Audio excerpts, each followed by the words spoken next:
శ్రోతలకు నా హృదయపూర్వక నమస్కారములు. మన శ్రోతలలో ఒక సోదరి అడిగినటువంటి ప్రశ్న, సాధన అంటారు. అసలు అనేక మంది అనేక రకాల సాధనలు చెబుతున్నారు. ఏ సాధన సరి అయినది ఎలా తెలుస్తుంది?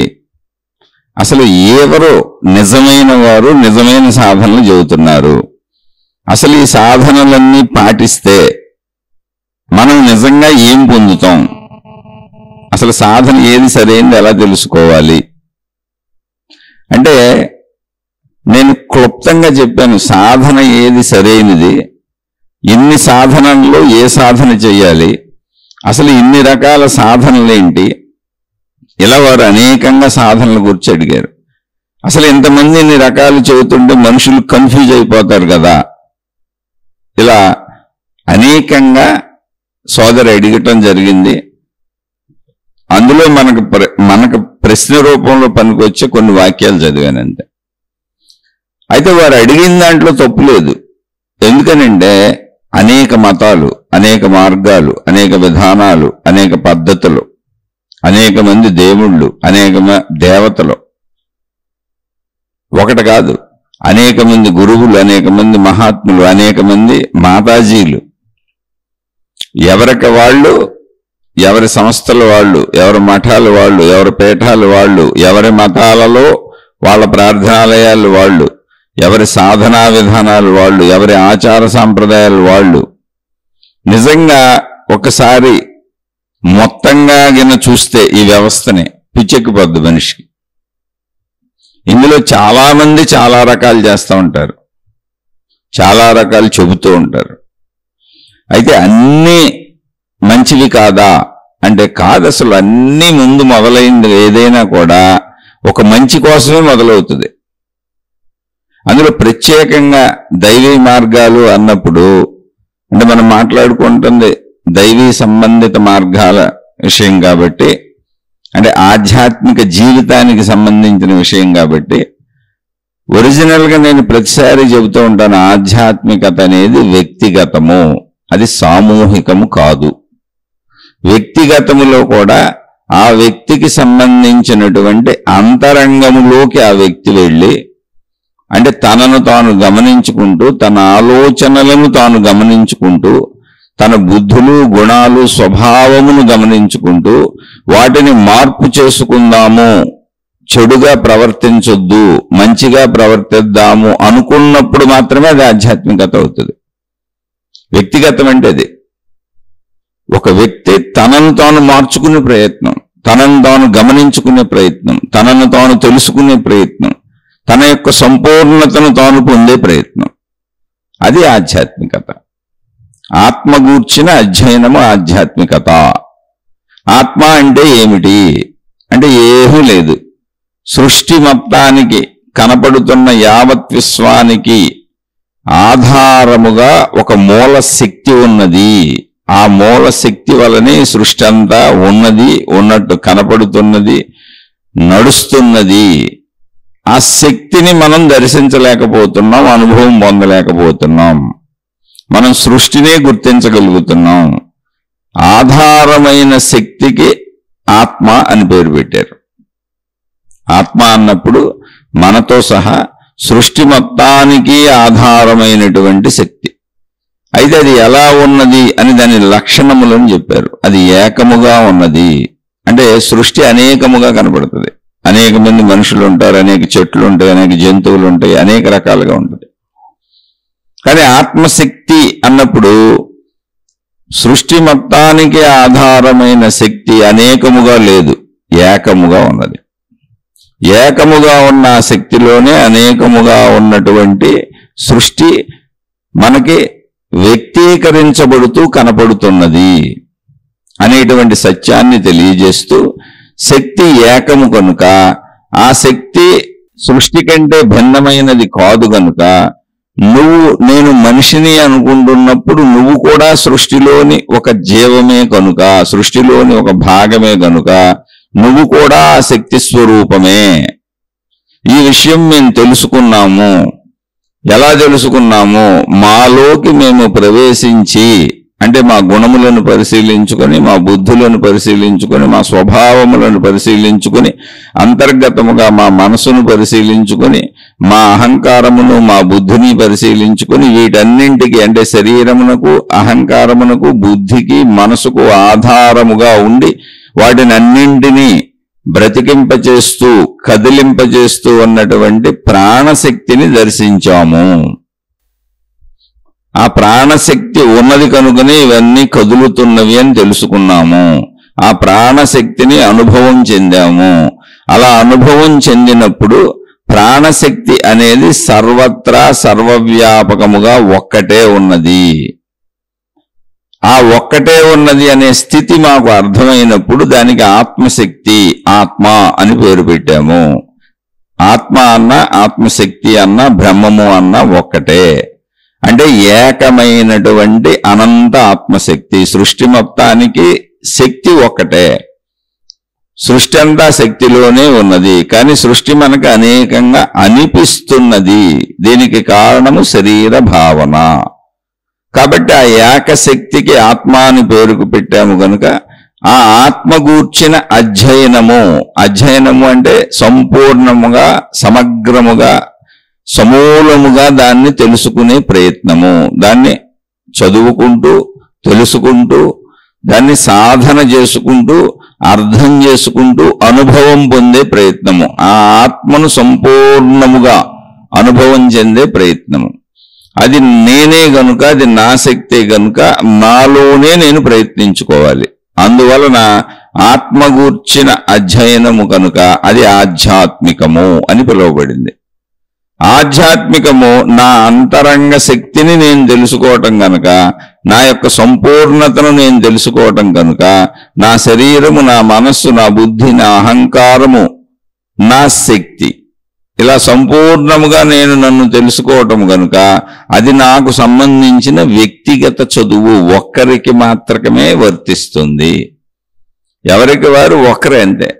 ఎందుకని? తెలుసుకున్నాక అది ఏకమే అని తెలుస్తుంది. మళ్ళీ అక్కడ కూడా ఒకటే. అది ఎప్పుడూ ఒకటే. తెలుసుకుంటున్నప్పుడు ఆధ్యాత్మికత వ్యక్తిగతము, ఆ ఒక్కరే తెలుసుకుంటారు. ఆ నేను ఒక్కరే తెలుసుకుంటారు. తెలుసుకున్నాక కూడా అది అనంతాత్మశక్తిగా ఏకమే, ఎప్పుడు ఒకటే. అది మొదట్లోనూ తెలుసుకునే దశలోనూ ఒకటే, తెలుసుకున్న దశలోనూ అది ఒకటే, శక్తి స్వరూపంగా ఏకంగా ఉంటుంది. అందువలన ఆధ్యాత్మికత వ్యక్తిగతము, ఏకము, ఏకత్వము. ఆ ఏకత్వ స్థితిని అనేకత్వ స్థితిలో శరీర భావనలో ఉన్న జీవుడు తెలుసుకునే ప్రయత్నం చేస్తాడు.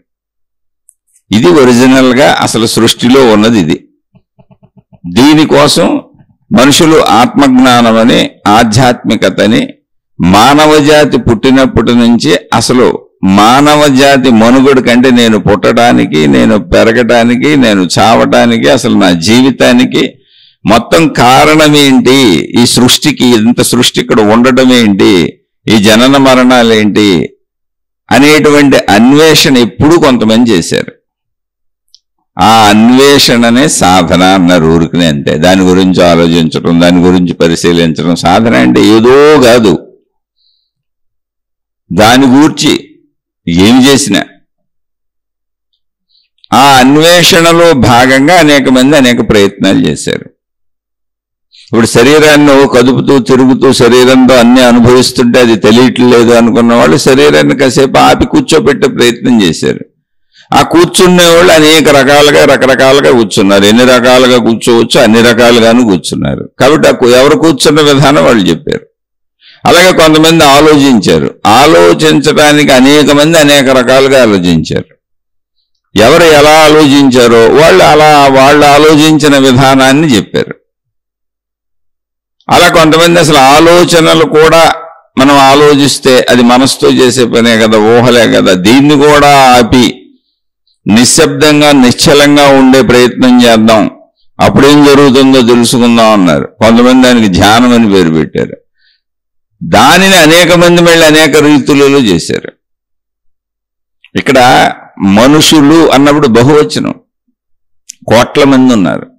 ఈ కోట్ల మందిలో ఈ భావాలు కలిగి ప్రయత్నిద్దాం అనుకున్న వాళ్ళు కూడా బహువచనంలో ఎక్కువ మందే ఉన్నారు. ఎవరు ఎలా ప్రయత్నించారో, ఎవరు ఎలా సాధన చేశారో, అంటే సాధన అంటే ఏం లేదు, ప్రయత్నమే. కూర్చుంటారా, కళ్ళు మూసుకుంటారా, కూర్చునే విధానాలేంటి, ఆలోచించే విధానాలేంటి, తర్కించుకునే విధానాలేంటి, లోపల భావించుకునే విధానాలేంటి, ఇవన్నీ కూడా ఆకారాలు భావించుకుంటారా, నిరాకారాలు భావించుకుంటారా, వెలుగులు భావించుకుంటారా, లేదా ఏ దేవుళ్ళు దేవతలను భావించుకుంటారా, ఇలా అనేక రకాలుగా అనేక మంది ఏ విధంగా అయితే ప్రయత్నించారో ఆ ప్రయత్నాలను సాధనా పదాలుగా ప్రజలకి చెప్పారు. కొంతమంది దేవుళ్ళు దేవతల విధానాలు పెట్టుకున్నారు, అలా మతాలు ఏర్పరుచుకున్నారు, మార్గాలు ఏర్పరుచుకున్నారు, దేవుళ్ళు దేవతలు పద్ధతులు సాధనా విధానాలు ఏర్పరుచుకున్నారు. అక్కడి నుంచి బాహ్యానికి వచ్చేసి రంగురంగులు బట్టలు కట్టుకున్నారు, అనేక రకాలు మెడలో ధరించారు, చేతులకు ధరించారు, కాళ్ళకు ధరించారు, మా సాంప్రదాయాలు ఇవన్నారు, మా పద్ధతులు ఇవన్నారు. కొందరు బట్టలు తీసేశారు, కొందరు రకరకాలు చేశారు, కొందరు ఒళ్ళంతా విభూతులు పూసుకు తిరిగారు, కొందరు ఒళ్ళంతా మట్లు పూసుకు తిరిగారు, కొందరు జుట్లు పెంచారు, జడలు కట్టేలా జుట్లు పెంచేశారు, రకరకాలుగా చేశారు. ఒక రకమైన చెప్పడానికి లేదు అసలు. కొందరు పూర్తిగా శుచి శుభ్రత సాంప్రదాయం ఆచారం పద్ధతి ఇలా చేసుకొచ్చారు. అంటే ఒక పద్ధతి అని చెప్పడానికి లేకుండా ఎవరికి తోచినట్టు వాళ్ళు ప్రయత్నించారు. ఎందుకు ఇవన్నీ ప్రయత్నములు, ఇది తప్పు ఇది రైట్ అని చెప్పడానికి లేదు. ఎవరు ఎలా ప్రయత్నించారో వాళ్ళు ఆయా విధానములలో ఆయా పద్ధతులలో మళ్ళీ అవన్నీ సాధనా పద్ధతులు అని వాటిని విధానములుగా పద్ధతులుగా మార్గములుగా బోధనలు చేశారు. కాబట్టి ఏది కరెక్ట్ అనే చెప్పడానికి లేదు. ఇప్పుడు ఆహార పదార్థములు తినడానికి కొన్ని వందల వేల రకాలు ఉంటాయి. వాటిని అన్నింటినీ మార్చి లక్షల రకాల వంటకములు చేస్తారు. ఇందులో ఏది కరెక్ట్, ఏది తినొచ్చు, ఏది తినకూడదు ఎలా చెబుతాం? అన్ని ఆహార పదార్థాలేగా. అలాగే ఏ సాధనా పద్ధతి కరెక్ట్, ఏది చేయాలంటే ఎలా చెబుతాం? ఎలా చెప్పగలం? ఇంకొక వ్యక్తి అలా చెప్పగలడు. ఎవరికాళ్ళు నా సాధనా పద్ధతి కరెక్ట్ అంటారు. ఎందుకని? వాళ్ళు ఆ విధానంలో నడిచారు కనుక, ఆ విధానంలో వాళ్ళు ప్రయాణించి వాళ్ళు ఆ విధానానికి సూటబుల్గా ప్రయాణం సాగించి దాన్ని అర్థం చేసుకున్నారు కనుక మిగిలిన విధానములు అసలు వాళ్ళకి తెలియవు కనుక, ఎందులో వెళ్ళిన వాళ్ళకి అదేగా తెలుస్తుంది. కాబట్టి వాళ్ళకి చెప్పారు. అలా ఎవరిది వాళ్ళు చెబుతున్నారు. అలా అనేకం వేల మార్గాలు వచ్చేసినాయి. ఎలా వేల రకాల బట్టలు వచ్చినట్టు, వేల రకాల చెప్పులు వచ్చినట్టు, వేల రకాల వస్తువులు వచ్చినట్టు, ఒకే దాంట్లో వేల కోట్ల రకాలు వచ్చేసినాయి. వేల రకాల ఆహార పదార్థాలు వచ్చినట్టు, లక్షల కోట్ల రకాల రుచులు వచ్చినట్టు. ఇప్పుడు ఇందులో ఏది కరెక్ట్ ఎలా చెబుతాం? మన సామర్థ్యాన్ని బట్టి వండుకు తింటున్నాం, మనకున్నటువంటి కెపాసిటీని బట్టి. అలాగే మనకున్న సామర్థ్యాన్ని బట్టి కొనుక్కుంటున్నాం వస్తువుల్ని. మనకున్న సామర్థ్యాన్ని బట్టి అన్ని చేయటం తప్ప ఇది రైటు ఇది తప్పు అని చెప్పడానికి ఏమీ లేదు. అక్కడే సామర్థ్యము పెంచుకునే ప్రయత్నంగా ధనం కోసం అందరం పరుగులు చేస్తున్నాం. అయితే చెప్పొచ్చు, అంటే సహజ పద్ధతిలో చెప్పడం కుదరదని ఎందుకు చెప్పాను, ఏది కరెక్టు అనేది చెప్పడం కుదరదని ఎందుకు చెప్పాను అంటే, సహజ పద్ధతిలో ఎవరికి వాళ్ళు వెళ్ళింది కరెక్టే, ఏముంది అందులో. కానీ ఒక మనిషి కొత్తగా వెళ్తున్న మనిషికి ఇప్పుడు ఏది కరెక్ట్ అనేటువంటి కన్ఫ్యూజన్ ఎప్పుడు వస్తుంది. ఎందుకనంటే ఈ మార్గాలు ఈ మతాలు మళ్ళీ ప్రచారాలు మొదలుపెట్టినాయి. మాదే కరెక్ట్ మాదే కరెక్ట్ మాదే కరెక్ట్, మా దాంట్లోకి రండి మా దాంట్లోకి రండి అని అందులో వాళ్ళని ఇందులోకి పిలుస్తూ ఉంటారు. ఇదంతా ఒక చిత్రాతి చిత్రమైన వ్యవస్థగా మారిపోయింది. ఈ వ్యవస్థలో ఎప్పుడు మనిషి కన్ఫ్యూజ్ అవుతూ ఉంటాడు. ఏది కరెక్ట్ అనేది మనిషికి కన్ఫ్యూజనే. అయితే అనేకం రావటం అనేది ఒక సహజమైన విషయం. అనేక మంది మనుషులు ప్రయత్నించారు. ఇందులో ఏది కరెక్ట్ అంటే, ఏది కరెక్ట్ అనడానికి మామూలుగా అయితే అన్ని కరెక్ట్ అని చెప్పాలి, కానీ అన్ని కరెక్ట్ కాదు అని కూడా అక్కడే చెప్పచ్చు. ఎందుకనంటే ఆహార పదార్థములు అనేక రకాలు ఉన్నాయి, అనేక రకములు ఉన్నాయి కదా. ఏం తినాలి అంటే అన్నీ తినేవే, కానీ ఏవి తింటే నీ ఆరోగ్యానికి సరిపడుతుందో అందరికీ అన్ని సరిపడవు.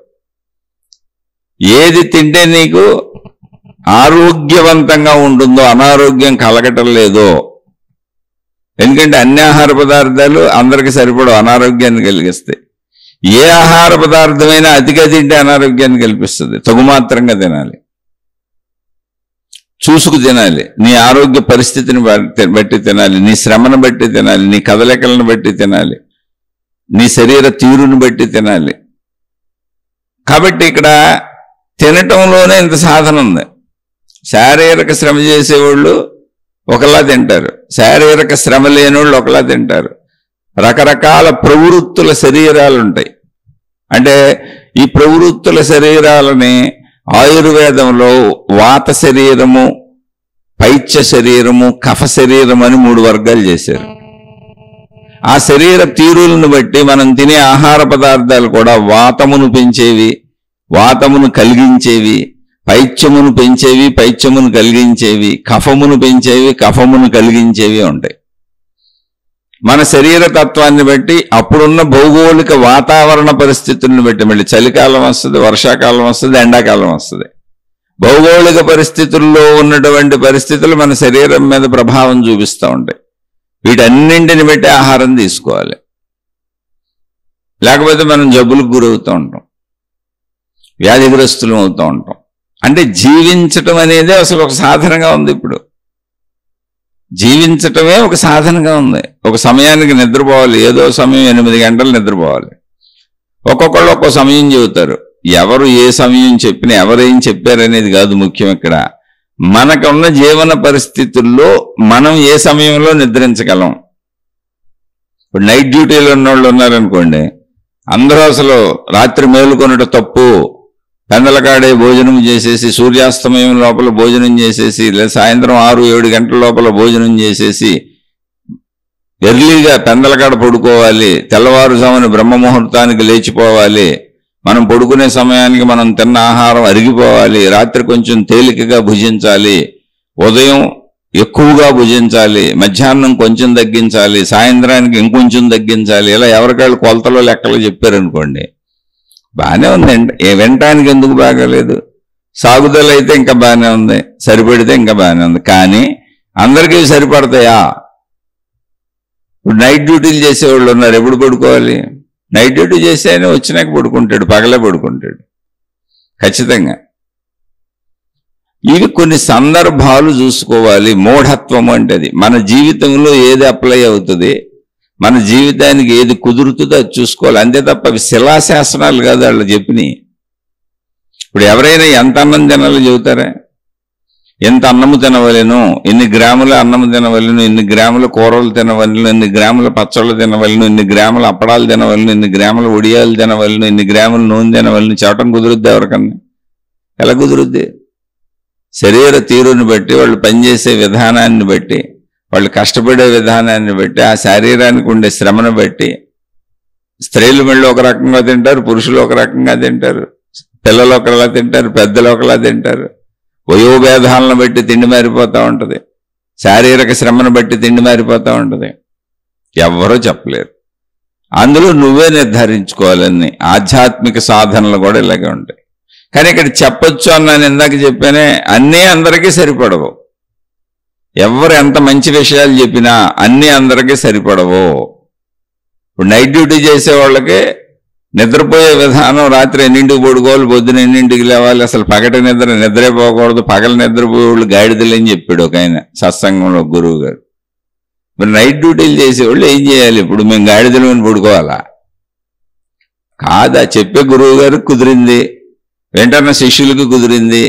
ఇది ఎప్పుడో పూర్వకాలంలో 1000 సంవత్సరాల వెనకాల కరెంటు లేకముందు, 3 షిఫ్ట్లు రాకముందు, ప్రకృతి ఆధారిత జీవితం జీవిస్తున్నప్పుడు, అసలు మిషనరీలు లేకముందు, యంత్రాలు లేకముందు, ఎటువంటి కంపెనీలు పెట్టకముందు, ప్రకృతి మీద ఆధారపడి జంతువులు జీవిస్తున్నట్లుగా మనుషులు కూడా జీవిస్తూ సూర్యుడి మీద ఆధారపడి జీవనం సాగిస్తున్నప్పుడు ఏర్పరచబడినటువంటి సిద్ధాంతములు.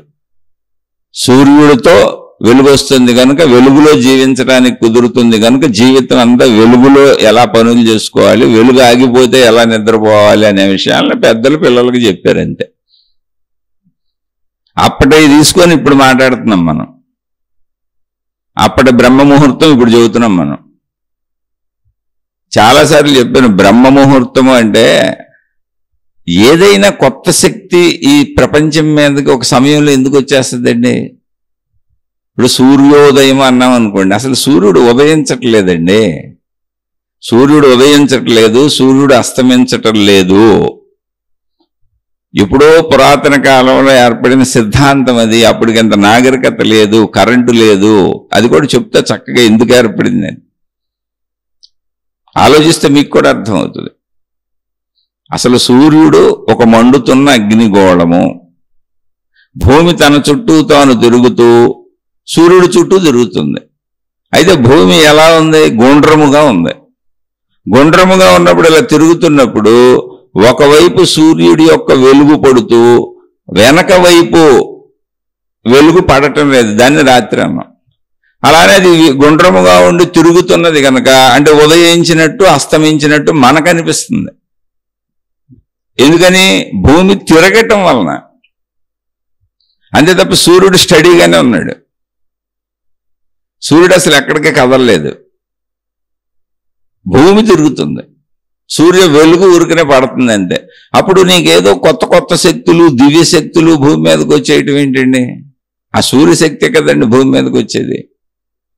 ఇప్పుడు సూర్యశక్తి తిరుగుతున్న దశలో భూమిలో ఉన్న ప్రాంతము సూర్యుడికి దూరముగా ఉన్నప్పుడు వేడి తక్కువగా ఉంటుంది. అలా తిరుగుతూ తిరుగుతూ ఆ సెంటర్ ప్లేస్ భూమికి సూర్యుడికి దగ్గరగా వచ్చినప్పుడు సూర్యరశ్మి ఎక్కువ పడినట్టు అనిపిస్తుంది. ఎందుకని దగ్గరైంది ఇలా తిరుగుతూ. మళ్ళీ అలా తిరుగుతున్నప్పుడు ఈ చివరికి వచ్చిన భాగము దూరం అయింది. అందుకని సూర్యుడు తగ్గిపోయినట్టు అస్తమిస్తున్నట్టు అనిపిస్తుంది. మళ్ళీ తిరుగుతూ వచ్చింది కనుక సూర్యుడు ఉదయిస్తున్నట్టు అనిపిస్తుంది. అది దూరంగా అప్పుడే లేలేత కిరణాలలాగా అనిపిస్తుంది. అసలు ఏమీ లేదు. ఇది తిరగటం వలన, దగ్గర దూరం అవటం వలన, అది కూడా గుండ్రంగా ఉండటం వలన, ఈ దగ్గర దూరం అనేది కూడా గుండ్రంగా ఉండటం వలన, ఆ గుండ్రటి దాంట్లో మీరు ఒక వలయాకృతి గీతను గీయండి. ఒక వలయాకృతి అంటే అర్ధచంద్రం తీసుకోండి, అర్ధ సున్నా తీసుకోండి. ఇలా తీసినప్పుడు దాన్ని అర్ధ సున్నాలో ఈ చివరి భాగా నుంచి ఈ చివరి భాగాలకు వచ్చినప్పుడు మధ్య భాగం చాలా దగ్గరగా సూర్యుడికి ఉంటుంది. ఈ చివరి నుంచి ప్రయాణించుకుంటూ మధ్య భాగానికి వస్తున్నప్పుడు సూర్యుడికి దగ్గర అవుతూ ఉంటాం. మళ్ళీ మధ్య భాగం నుంచి చివరి భాగానికి వెళ్తున్నప్పుడు సూర్యుడికి దూరం అవుతూ ఉంటాం. అదే మనకి సూర్యోదయం సూర్యాస్తమయంలో అనిపిస్తుంది అంతే. మిగిలిన అర్ధ సున్నా వైపు అంటే ఒక సున్నాని 2 సగాలు చేస్తే ఒక అర్ధ సున్నా అని చెప్పుకున్నాం మనం. మిగిలిన వెనక వైపు ఉన్న అర్ధ సున్నాకి అసలు వెలుగే పడతలేదు. కానీ ఈ తిరగటంలో మళ్ళీ అర్ధ సున్నా అటు వెళ్ళింది. ఇప్పటి వరకు వెలుగుపడిన ఇంకో అర్ధభాగం ఇటు వచ్చింది. అదే పగలు రాత్రి, సూర్యోదయం సూర్యాస్తమయం. మరి కొత్త ఎట్టొస్తాయండి? కొత్తది ఏం జరుగుద్దండి? అసలు కొత్తగా జరగడానికి ఏముందండి? అక్కడ భూమి మీదకి దివ్య శక్తులు ఎక్కడి నుంచి వస్తాయండి? ఎలా వస్తాయండి? స్టడీగా మండుతున్న అగ్నిగోళం సూర్యుడు కదండి. మరి బ్రహ్మ ముహూర్తం అని ఎందుకన్నారండి? దీనికి నేను చాలా శీర్షికల్లో మీకు వివరణ ఇచ్చే ప్రయత్నం చేశాను. నేను ఇచ్చిన వివరణ ఏదో అద్భుతంగా నేను కనిపెట్టేశానని కాదు, ఆలోచిస్తే అర్థమవుతుంది అంతే. బ్రహ్మ అనేటువంటి దేవుణ్ణి మన పుట్టుకకు కారణంగా చెప్పారు. అంటే ప్రతి జీవి పుట్టుకకు మూలము బ్రహ్మము అనే శక్తి. దానికి బ్రహ్మ అని పేరు పెట్టి ఒక రూపం ఇచ్చారు. ఆ దేవుడికి ఒక రూపం ఇచ్చారు. ఆ రూపానికి అర్థం ఉంటుంది. అప్పటికింకా మనకి ప్రింటింగ్లు, కాగితాలు, పుస్తకాలు, ఎంత విశదీకరణగా మాట్లాడుకోవటాలు, కరెంట్లు, రికార్డింగ్ సిస్టములు, లేదా వాళ్ళ భావాలను రాయడానికి లిపిలు, భాషలు ఇవేం తయారవ్వలేదు. మామూలు జీవితమే, మనిషి మనిషికి చెప్పాలంతే. అందుకని కథల రూపంలో, బొమ్మల రూపంలో చెప్పే ప్రయత్నం చేశారు. అలా బ్రహ్మగారికి ఒక బొమ్మ ఇచ్చారు, ఒక బొమ్మ తయారు చేశారు. ఏదైనా పుట్టుకకు కారణ శక్తి పేరు బ్రహ్మ అని పెట్టారు. అక్కడి నుంచి పెరుగుతున్న జీవన దశలో మనకు అన్ని కావాలి, మనకు అన్ని సమకూరాలి. అటువంటి స్థితి అంటే ఉన్నాను నేను అన్న స్థితికి, ఉన్న స్థితికి విష్ణువు అని పేరు పెట్టారు. విష్ణువు అంటే సర్వవ్యాపి. బ్రహ్మ అంటే మొదలు. ఈ మొదలు సర్వము వ్యాపించిపోతుంది జీవితం అంతా. తర్వాత మరణము అంటే మనం మరణం అంటున్నాం, అది మరణం కాదు, లయము అన్నారు. అంటే ఎక్కడి నుంచి వచ్చావో అక్కడ కలిసిపోతావు. అంటే పుట్టుక అనేది ఎక్కడి నుంచి జరిగిందో మరణం అని మనం అంటున్నామే, అది మరణం కాదు, లయము. ఎక్కడి నుంచి పుట్టావో అక్కడ కలిసిపోతావు. దానికి ఆ శక్తి, అక్కడ ఒక శక్తి పేరు పెట్టారు. ఆ శక్తికి శివుడు అని పేరు పెట్టారు. శివము అంటే శుభము అని. ఆ లయము మరణము అనేది భయం కాదు నాయన, అది శుభంకరమైంది. ఎందుకని ఎక్కడి నుంచి వచ్చావో ఆ శక్తిలో కలిసిపోయావు. ఊరికినే కాసేపు జీవిగా వ్యక్తీకరించబడ్డావు అంతే. అనంత ఆత్మశక్తి నుంచి ఉద్భవించావు. ఉద్భవించిన ప్లేస్ పేరు బ్రహ్మ అని పేరు పెట్టారు. అక్కడ బ్రహ్మదేవుడు ఒక ఆయన సృష్టిస్తున్నాడు అని సామాన్య మనుషులకు మనిషి లాంటి బ్రహ్మగారిని వేసి చూపించారు. ఆ సృష్టి జరగడానికి జ్ఞానం కావాలి కాబట్టి జ్ఞానదేవత అయినటువంటి సరస్వతి ఆయన భార్య అని చెప్పారు. జ్ఞానము స్వచ్ఛముగా, నిర్మలంగా, ప్రశాంతంగా ఉంటది కాబట్టి ఆవిడ చేతిలో వాయిద్యం మృదుమధురమైన వీణను పెట్టారు. తెల్లటి డ్రెస్సులు వేశారు. స్వచ్ఛమైనటువంటి హంసవాహనం పెట్టారు.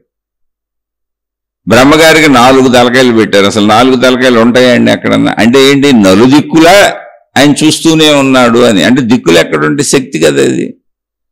మనిషిలా చెబితే అర్థమవుతుంది అని ప్రయత్నించారు. బ్రహ్మ ఆది మొదలు, పుట్టుకకు మూలము బ్రహ్మ. సృష్టి చేస్తున్నది బ్రహ్మ అన్నారు. అంటే సృష్టి జరుగుతున్నది, కానీ ఆ జరుగుతున్నప్పుడు ఆ మొదటి శక్తి పేరు బ్రహ్మ. వ్యక్తీకరించబడిన సృష్టి నిలబడి ఉంటుంది కొంతకాలం ఇక్కడ. అలా నిలబడి ఉండాలి అంటే దానికి ఒక స్థితి ఉండాలి. ఆ ఉన్నది అన్న స్థితి ఉండాలి. ఆ స్థితిని నిలిపి ఉంచేవాడు విష్ణువు అన్నారు. సర్వవ్యాపి. ఆ విష్ణువు ఎవరయ్యా? సర్వవ్యాపి.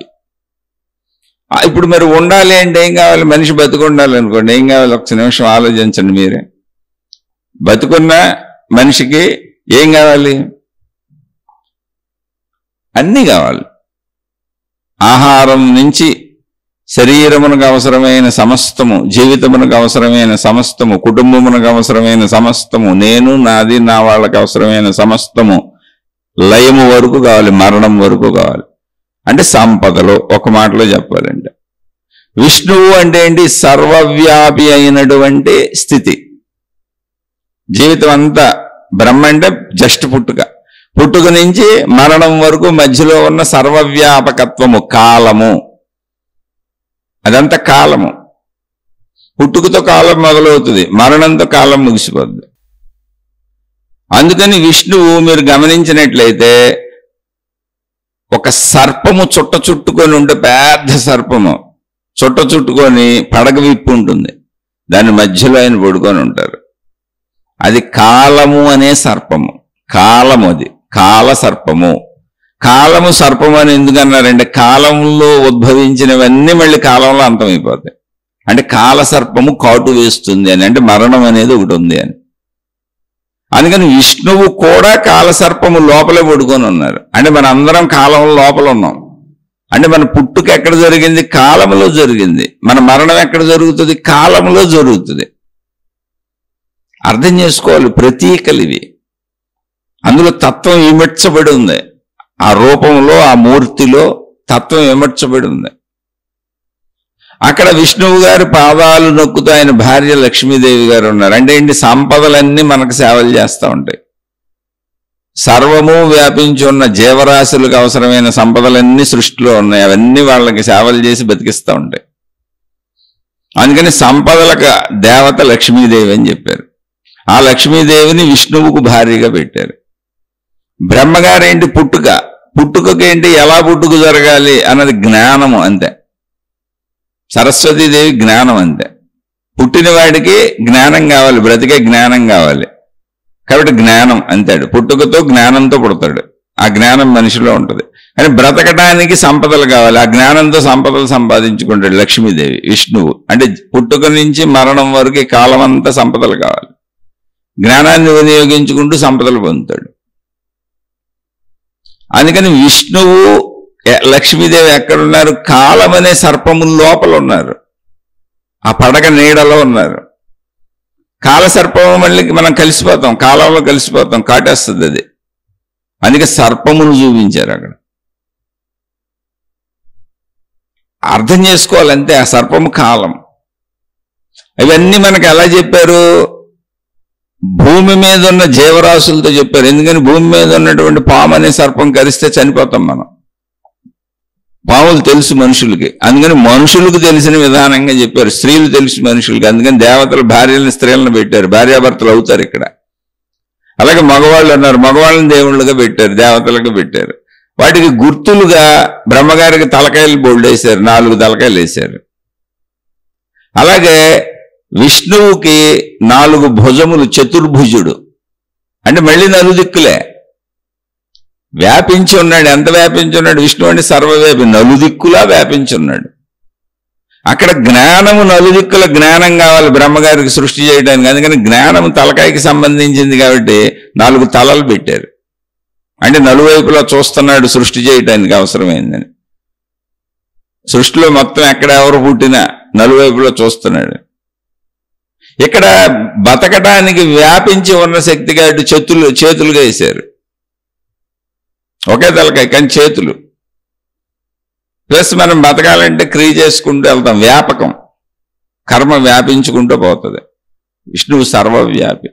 ఆయన భార్య లక్ష్మీదేవి అంటే వసతులు, వనరులు, సృష్టిలో ఉన్న సకల సౌకర్యములు. తర్వాత శివతత్వము, లయించిపోతాం. మరణము, మరణం కాదయ్యా అది లయము. అందుకని శివుడు అంటే శుభము, శివము అంటే శుభము, మంగళకరమైనది. శివము అంటే మంగళకరమైనది, శుభకరమైనది. ఇంకా మరణంలోకి వెళ్ళినాక లయించిపోవటం కదా. అక్కడ ఏమి ఆడామగ 2 ఉండవు, కానీ చనిపోయేవాళ్ళు ఆడామగ 2 కదా, అది లయము కదా. ఆ శక్తులు ఇంకా విడివిడిగా ఉండవు. అందుకని అర్ధనారీశ్వర తత్వం అంటే అక్కడ స్త్రీ పురుష భేదము ఉండదు, అన్ని కలిసిపోతాయని స్త్రీని పురుషుణ్ణి కలిపేసి చూపించారు. స్త్రీ పురుష తత్వాన్ని కలిపేసి చూపించారు. అర్ధనారీశ్వరత్వము అంటే మనుషులకు అలా చెబితే అర్థమవుద్దని. ఇంకా పురుషుడు లేదు, స్త్రీ లేదు, మరణించిపోయినాక ఏముంది? ఇంకా లయము, అది శుభంకరమైనది అని చెప్పారు. ఎందుకు శుభంకరమైనది అంటే మరణము కాదయ్యా అది, నువ్వు ఎక్కడి నుంచి వచ్చావో మళ్ళీ అక్కడికి వెళ్ళిపోయావు అంతే అన్నాడు. నువ్వు ఎక్కడి నుంచి పుట్టావో అక్కడికి వెళ్ళిపోయావు. అందుకని ఆ శక్తి యొక్క స్థితులను బ్రహ్మ విష్ణు మహేశ్వరులుగా, సరస్వతి లక్ష్మీ పార్వతీ దేవులు వారి భార్యలుగా, ఆ శక్తులే ఇంతకు ఒకే శక్తి. అది మనుషులకు అర్థం అవడం కోసం స్త్రీ పురుషులుగా, భార్యాభర్తలుగా, వారి వాహనాలుగా, వారి యొక్క మొత్తం వారి దగ్గర ఉన్నటువంటి ఏమేం కనపడుతున్నాయి అవన్నీ తాత్వికంగా చెప్పారు. వాటిని అన్నింటినీ, ఆ రూపాలను, చిత్రాలను, వాళ్ళ విధానాలను, వాళ్ళ ఆయుధాలను అన్నింటినీ వర్ణించుకుంటూ వాళ్ళ జీవన విధానాలను, పద్ధతులను, వాళ్ళ చుట్టూ ఏర్పరచబడిన కథలను తీసుకుంటే మొత్తం తత్వం ఉంటుంది. ఏం తత్వం ఉంటుంది? ఆత్మజ్ఞాన తత్వము, ఆధ్యాత్మిక చదువు ఉంటుంది. ఇది ఒక విధానంలో చెప్పబడింది. దీని నుంచి ఇంకా అందరూ అనేకంగా తయారు చేసుకున్నారు, ఎవరు దేవుడు నాళ్ళు, ఎవరు దేవతల నాళ్ళు. ఎందుకని? కాల్పనికత ఒకళ్ళు చేయటం మొదలు పెట్టినాక ఎవరైనా చేయొచ్చుగా. ఇప్పుడు ఒక ఆయన సినిమా తీశాడు, ఎలా సినిమా తీయాలో తెలిసిపోయింది. ఇంకా సినిమాలు ఎంతమంది అయింది? ఒక ఆయన పుస్తకం రాశాడు, పుస్తకం ఇలా రాయొచ్చు అని తెలిసిపోయింది. ఇంకెంతమంది అని పుస్తకాలు రాస్తారు. ఒక పని ఆ మొదటి వాళ్ళు ఎవరో మొదలు పెడతారు, ఆ తర్వాత ఇక ఆ పనిని ఎలా చేయొచ్చు అని ఎంతమంది అయినా చేసుకుంటూ వెళ్ళిపోతుంటారు. ఇంకా అందులో కొత్త కొత్త అన్ని జోడించుకుంటూ వాళ్ళ నేర్పులు, వాళ్ళ ప్రజ్ఞాన్ని కలుపుకొని రకరకాలుగా తయారు చేసుకుంటూ వెళ్తారు. అలా వచ్చినవే మతములు, మార్గములు, విధానములు, పద్ధతులు, సాధనలు అన్నీ. అన్నింటిలో ఉండేది తత్వమే.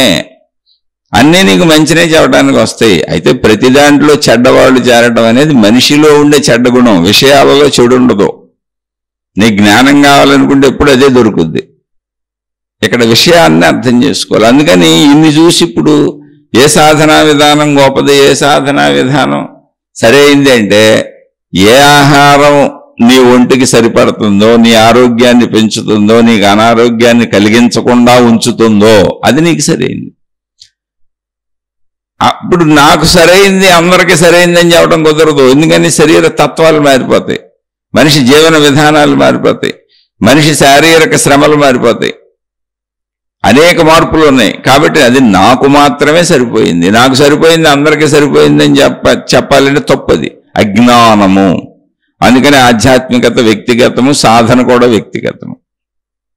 మరి ఇప్పుడు ఏ సాధన చేయాలండి అంటే ఆహార పదార్థాలు ఎలా చెప్పుకున్నామో, ఏ సాధన నీ మనసుకు హత్తుకుంటున్నదో, నీకు అర్థమైనట్టున్నదో, నీకు అవగతమవుతున్నట్టున్నదో నాకు బాగా అర్థమైంది, చక్కగా అర్థమైంది, నాకు ఇది తెలుస్తుంది, ఈ సాధన చేయటానికి నాకు శరీరము మనస్సులు సహకరిస్తున్నాయి, ఈ సాధన నాకు బాగా అర్థమవుతుంది అన్నది నువ్వు సాధనగా చేయొచ్చు. అదేంటండి, అది చాలా సాధనలు బాగా అర్థమైనట్టే ఉంటాయి, ఎవరేం చెప్పినా అర్థమైనట్టే ఉంటుంది. చాలా తేలికైన సాధనలు బోల్డ్ మంది చెప్తారు, ఊరికనే నమ్మండి అంటారు. అసలు ఊరికనే అట్ట కూర్చోండి అనే సాధనలు కూడా ఉన్నాయి, ఊరినే మమ్మల్ని తలుచు కూర్చోండి అన్ని జరిగిపోతాయి అనే సాధనలు ఉన్నాయి. ఊరికనే మా ముందు కూర్చోండి, మీరు ఫీజులు కట్టేయించాలి, శక్తిపాతం మేము ప్రసారం చేసేస్తాం, మేము సిద్ధ గురువులు, మేము బుద్ధ గురువులు, ఇలాంటి బుద్ధత్వం సిద్ధత్వాన్ని మీకు అలా ప్రసారం చేసేస్తాం మేము అని చెప్పి గురువులు ఉన్నారు. మీరు అప్పుడు ఎలాగండి, అదంతా తేలిగ్గా అసలు మీరేం చేయక్కర్లేదు, అంతా మేమే చేసేస్తాం, మీ నెత్తి మీద చేయబెడితే చాలు మా శక్తులు మీలోకి వచ్చేస్తాయి, మీ బుద్ధి మారిపోద్ది, మీ సిద్ధి మారిపోద్ది, మీ కుటుంబ పరిస్థితులు మారిపోతాయి, జీవన పరిస్థితులు మారిపోతాయి అనేవాళ్ళు ఉన్నారు. మా ఉంగరాలు పెట్టుకోండి, మా రంగురాళ్ళు పెట్టుకోండి, మా తాయెత్తులు పెట్టుకోండి, మా యంత్రాలు కట్టుకోండి, మా తంత్రాలు కట్టుకోండి, మా మంత్రాలు పెట్టుకోండి అనేవాళ్ళు ఉన్నారు. అన్నింటినీ అమ్ముకునే వాళ్ళు ఉన్నారు. ఇంకా చాలా తేలిగ్గా ఉన్నాయి, అసలు మనం ఏం చేసేది లేదు, వాళ్ళకి డబ్బులు ఇచ్చి ఆ రంగురాయి పెట్టుకుంటే, ఆ తాడు కట్టుకుంటే, ఆ తాయెత్తు కట్టుకుంటే సరిపోద్ది కదండి అన్నారనుకోండి. అసలు అవి సాధనలే కాదు, అవి నమ్మకాలు అంటారు. నమ్మకాలు అనే దానికి అక్కడ ఏం లేదు. అసలు నమ్మకాలంటే ఊరినే అమ్మకాలే తప్ప అక్కడ వస్తువు లేదు. భ్రమను అమ్ముతున్నారు అంతే. మీరు భ్రమను నమ్ముతున్నారు, వాళ్ళు భ్రమను అమ్ముతున్నారు. నమ్మకము అంటే ఏంటో తెలిసి జాగ్రత్తగా పరిశీలించండి. నాకు తెలియదు, వాళ్ళు చెప్పారు కాబట్టి నేను నమ్ముతున్నాను, వాళ్ళు నమ్మమన్నారు, అది నమ్మకం అంటే. అక్కడ ఏం కనపట్టలేదు నాకు, అక్కడ ఏముంది అసలు నాకు తెలియదు, వాళ్ళు నమ్మమన్నారు, నేను నమ్ముతున్నా. ఎలా నమ్మాలో కూడా వాళ్ళే చెప్పారు. అక్కడ ఎరుపు ఉందని నమ్మన్నారు, అక్కడ నలుపు ఉందని నమ్మన్నారు, అక్కడ తెలుపు ఉందని నమ్మన్నారు, అక్కడ ఫలాంది ఉందని నమ్మమన్నారు, అక్కడ ఫలాంది జరుగుతుందని నమ్మన్నారు. ఇలా నమ్మకాలు ఎవరికి నచ్చినట్టు వాళ్ళు వేల లక్షలు చెబుతున్నారు. నాకైతే తెలియదు, కానీ నేను వాళ్ళు చెప్పారు కాబట్టి నమ్ముతున్నా.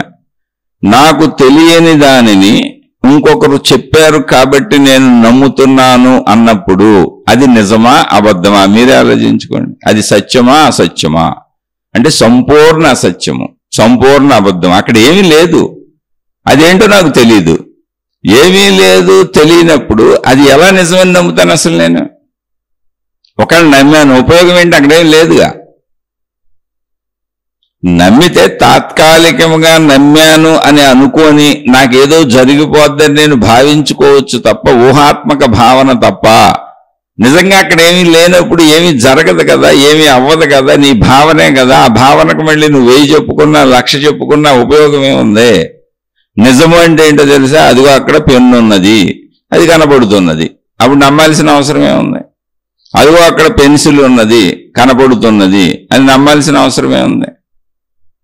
అదిగో అక్కడ ఎరుపు ఉన్నది, తెలుపు ఉన్నది, నలుపు ఉన్నది, ఫలానాది ఉన్నది, అవును కనపడుతున్నది, తెలుస్తున్నది, అప్పుడు నమ్మాల్సిన అవసరమే ఉంది. అంటే తెలిసేదాన్ని నమ్మక్కర్లేదు, నమ్మింది ఎప్పటికీ తెలియబడదు. నువ్వు నమ్మేది ఎప్పుడు తెలియందే, తెలియని దాన్ని ఎంత నమ్మినా తెలియబడదు. కాబట్టి ఆ ప్రాసెస్ రంగు, ఆ ప్రాసెస్ రంగు, నమ్మకం అనే ప్రాసెస్ రంగు. ఆ నమ్మకం అనే ప్రాసెస్లో వెళ్ళేవన్నీ కూడా ఏదో ఒక రోజు తిరగబడిపోతాయి. బురుడీలు కొట్టేసి మీరు తిరగబడిపోయి మీ జీవితాలు తలకిందులు అయిపోతాయి, అస్తవ్యస్తం అయిపోతాయి. అయినా ఆ మార్గాలు వదలలేరు. ఎందుకంటే ఆ మార్గాలలోకి వెళ్లే వాళ్లే భయస్థులు, ఆశ ఉన్నవాళ్ళు, దురాశలు ఉన్నవాళ్ళు, భయాలు ఉన్నవాళ్ళు, నమ్మకము అనే దానికి అతుక్కునే వాళ్ళందరూ వాళ్లే భయస్థులు, పిరికివాళ్ళు, సొంత జ్ఞానం లేని వాళ్ళు, సొంతగా ఆలోచించలేని వాళ్ళు, మూఢత్వము పెరిగిపోయిన వాళ్ళు, నిరంతరం ఏదో కోరుకున్న వాళ్ళు, నిరంతరం తనకు రక్షణ కావాలని కోరుకునేవాళ్ళు, నిరంతరం ఆశ అత్యాశ దురాశ ఉన్నవాళ్ళు, తమవి పోకూడదు అనుకునేవాళ్ళు, ఈర్ష్యలు అసూయలు ద్వేషాలు ఉన్నవాళ్ళు, ఇలా ఒక పిరికి మనస్తత్వం, చెడ్డ మనస్తత్వం, ఆశపోతు మనస్తత్వం, ఇటువంటి మనస్తత్వాలు ఉన్న వాళ్ళే వాటి దగ్గరికి వెళ్తారు. అందుకని ఎన్నిసార్లు మన జీవితాలలో నష్టాలు జరుగుతున్నా, కష్టాలు వస్తున్నా, మన శరీరం మన ముందే శిథిలమైపోతున్నా, మన కుటుంబం మన ముందు మన కళ్ళ ముందే శిథిలమైపోతున్నా, అలా మార్గాలు వదలరు, ఆ గురువులను వదలరు, ఆ దేవుళ్ళని వదలరు. కారణం ఏంటంటే భయము. భయం చేతనే అసలు అక్కడికి వెళ్ళారు వాళ్ళు. ఏదో పొందేద్దామని వెళ్ళారు, మొత్తం నాశనం అయిపోయింది. అయినా కూడా వదలరు, ఎందుకంటే ఇంకా ఉన్నది కూడా నాశనం అయిపోద్దేమో. ఇది ఎలా ఉంటుందంటే మనిషికి అసలు ఇక్కడ ఉండబట్టి ఈ కొంచెం ఇంకా మిగిలిందేమో, లేకపోతే ఇంకా మొత్తం పోయేదేమో, కాలు పోయే చాట మడపోయేదేమో, అలాగే చెబుతారు. నమ్మక మార్గాలన్నీ ఏం చెబుతారో తెలుసా? అయ్యా గురువు గారు, ఈ దెబ్బ ఎందుకు తగిలిందండి, నాకు ఇంతకాలం నుంచి మిమ్మల్ని నమ్ముతున్నాను కదా అంటే, ఒరే నాయనా, నీ మెడబోవాల్సింది కానీ కాలుకు దెబ్బ తగిలింది, దాంతో తీసేశాడు మన దేవుడు అని చెబుతాడు. ఇది నమ్మక మార్గం. నేను ఎవరిని కించపరచడానికి చెప్పట్లేదండి. జ్ఞానము లేని చోట ఇలాంటి అంధత్వమే ఉంటుంది, ఎప్పుడూ పరాధీనత. ఎవరో ఒకళ్ళు చెప్పాలి నీకు. కానీ ఆత్మజ్ఞానం అది కాదు. అప్పో దీపో భవ, బుద్ధ భగవానుడు బోధ. నీ దీపాన్ని నువ్వే వెలిగించుకో. ఇవన్నీ సాధనా పద్ధతులేక నమ్మకాలన్నీ. ఇప్పుడు ప్రస్తుతం ఉన్న నమ్మకాలన్నీ సాధనా పద్ధతుల లెక్కలో పడిపోయినాయి. అవి కూడా రాశారు సోదరు, నేను చెప్పలేదు. కొంతమంది గురువులు పేర్లు పెట్టి కూడా రాశారు. ఈ గురువులు ఎలా చెబుతున్నారు, ఈ గురువులు ఎలా చెబుతున్నారని ప్రత్యక్షంగా గురువులు పేర్లు పెట్టి రాశారు. ఏం చేయను, మీరు నా కామెంట్స్లోకి వెళ్ళి చదువుకోండి, దొరుకుతాయి మీకు ఇలాంటి. 25-30 ఏళ్ల నుంచి మా భార్యాభర్తలము ఫలానా గురువులు ఫలానా సంస్థలో, మళ్ళీ ఆ ఫలానా గురువు ఆయన భార్య, మళ్ళీ వాళ్ళ తర్వాత వాళ్ళ కొడుకు వాళ్ళ కోడలు, వాళ్ళని కూడా అనుసరించారు వీళ్ళు. 2వ తరాన్ని కూడా 30 ఏళ్ల పైనుంచి.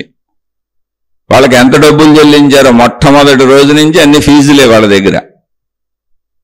మోక్షం వచ్చేసిందని చెప్పారు వీళ్ళకి. ఏంటి మోక్షం రావడం ఏంటి, మాకు మామూలుగానే ఉందిగా అన్నారు వీళ్ళు. ఏంటి 25-30 ఏళ్ల ప్రయాణం, వెళ్ళి చదవండి. నేను వాళ్ళ పేర్లు నేను చెప్పడం ఎందుకు, నా కామెంట్లో ఎత్తుక్కుంటే వాళ్ళు పెట్టినవి ఉంటాయి, మీకు కామెంట్లో కనపడతాయి ఎవరి గురించి చెప్పారు. చాలా మంది మెయిల్స్ పెడతా ఉంటారు, పలానా గురువులను అనుసరించి మా జీవిత కాలాలు వృధా చేసుకున్నాం, పలానా మాతాజీలు వెనకబడి మా జీవితాలు సర్వనాశనం అయిపోయినాయి.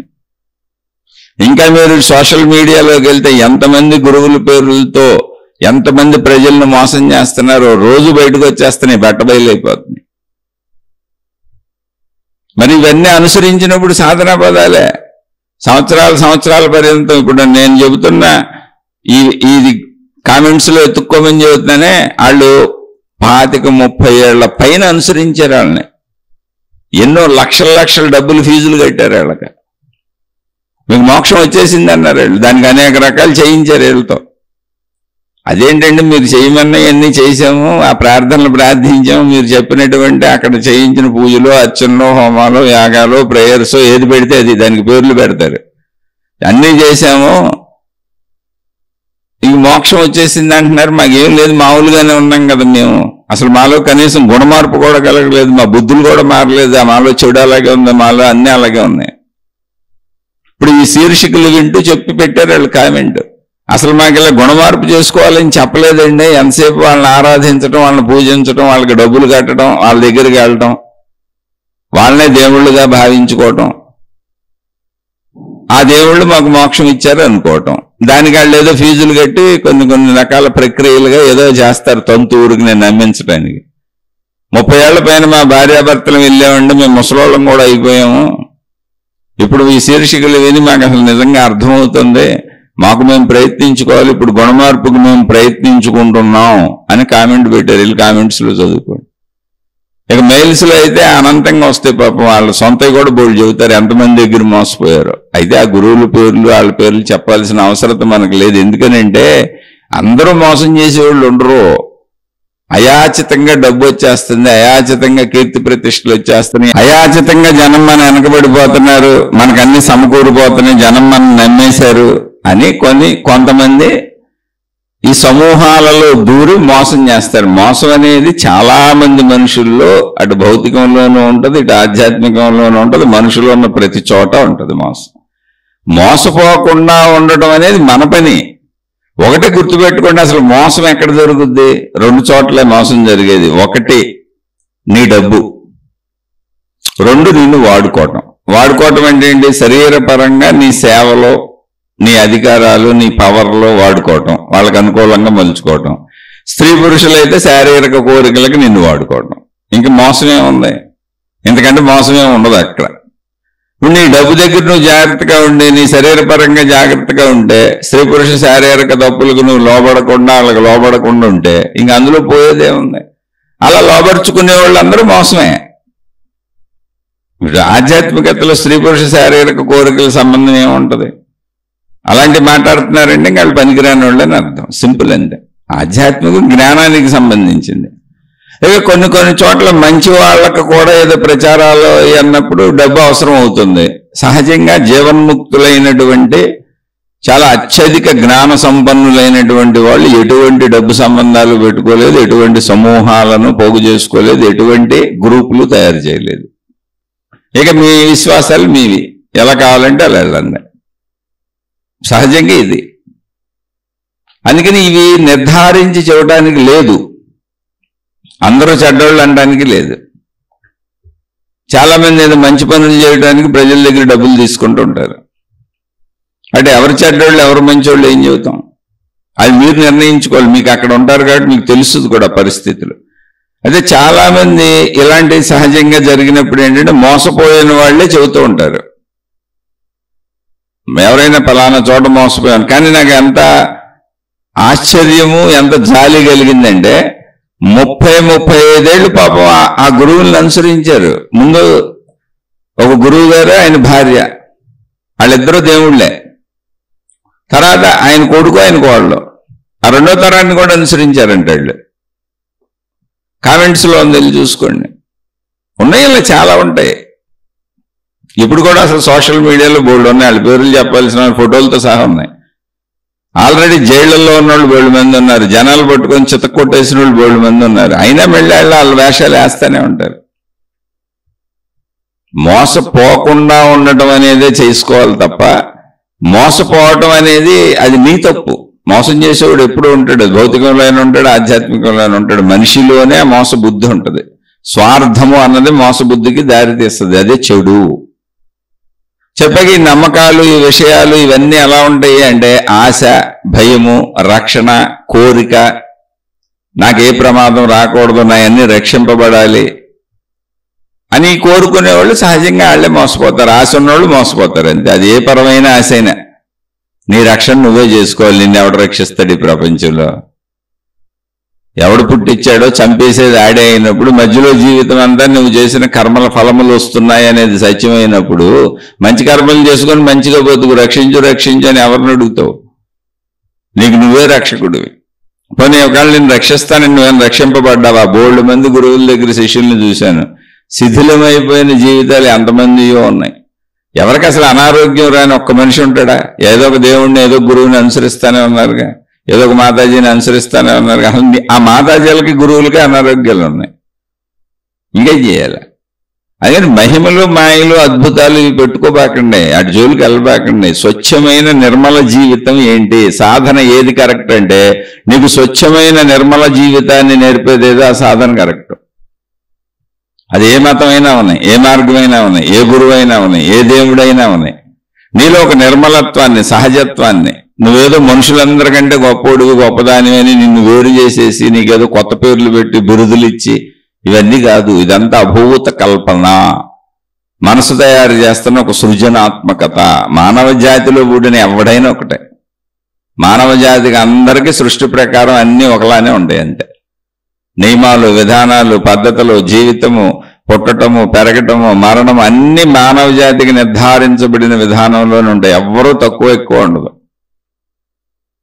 ఇంకా ఇక్కడ తక్కువ ఎక్కువలేండి.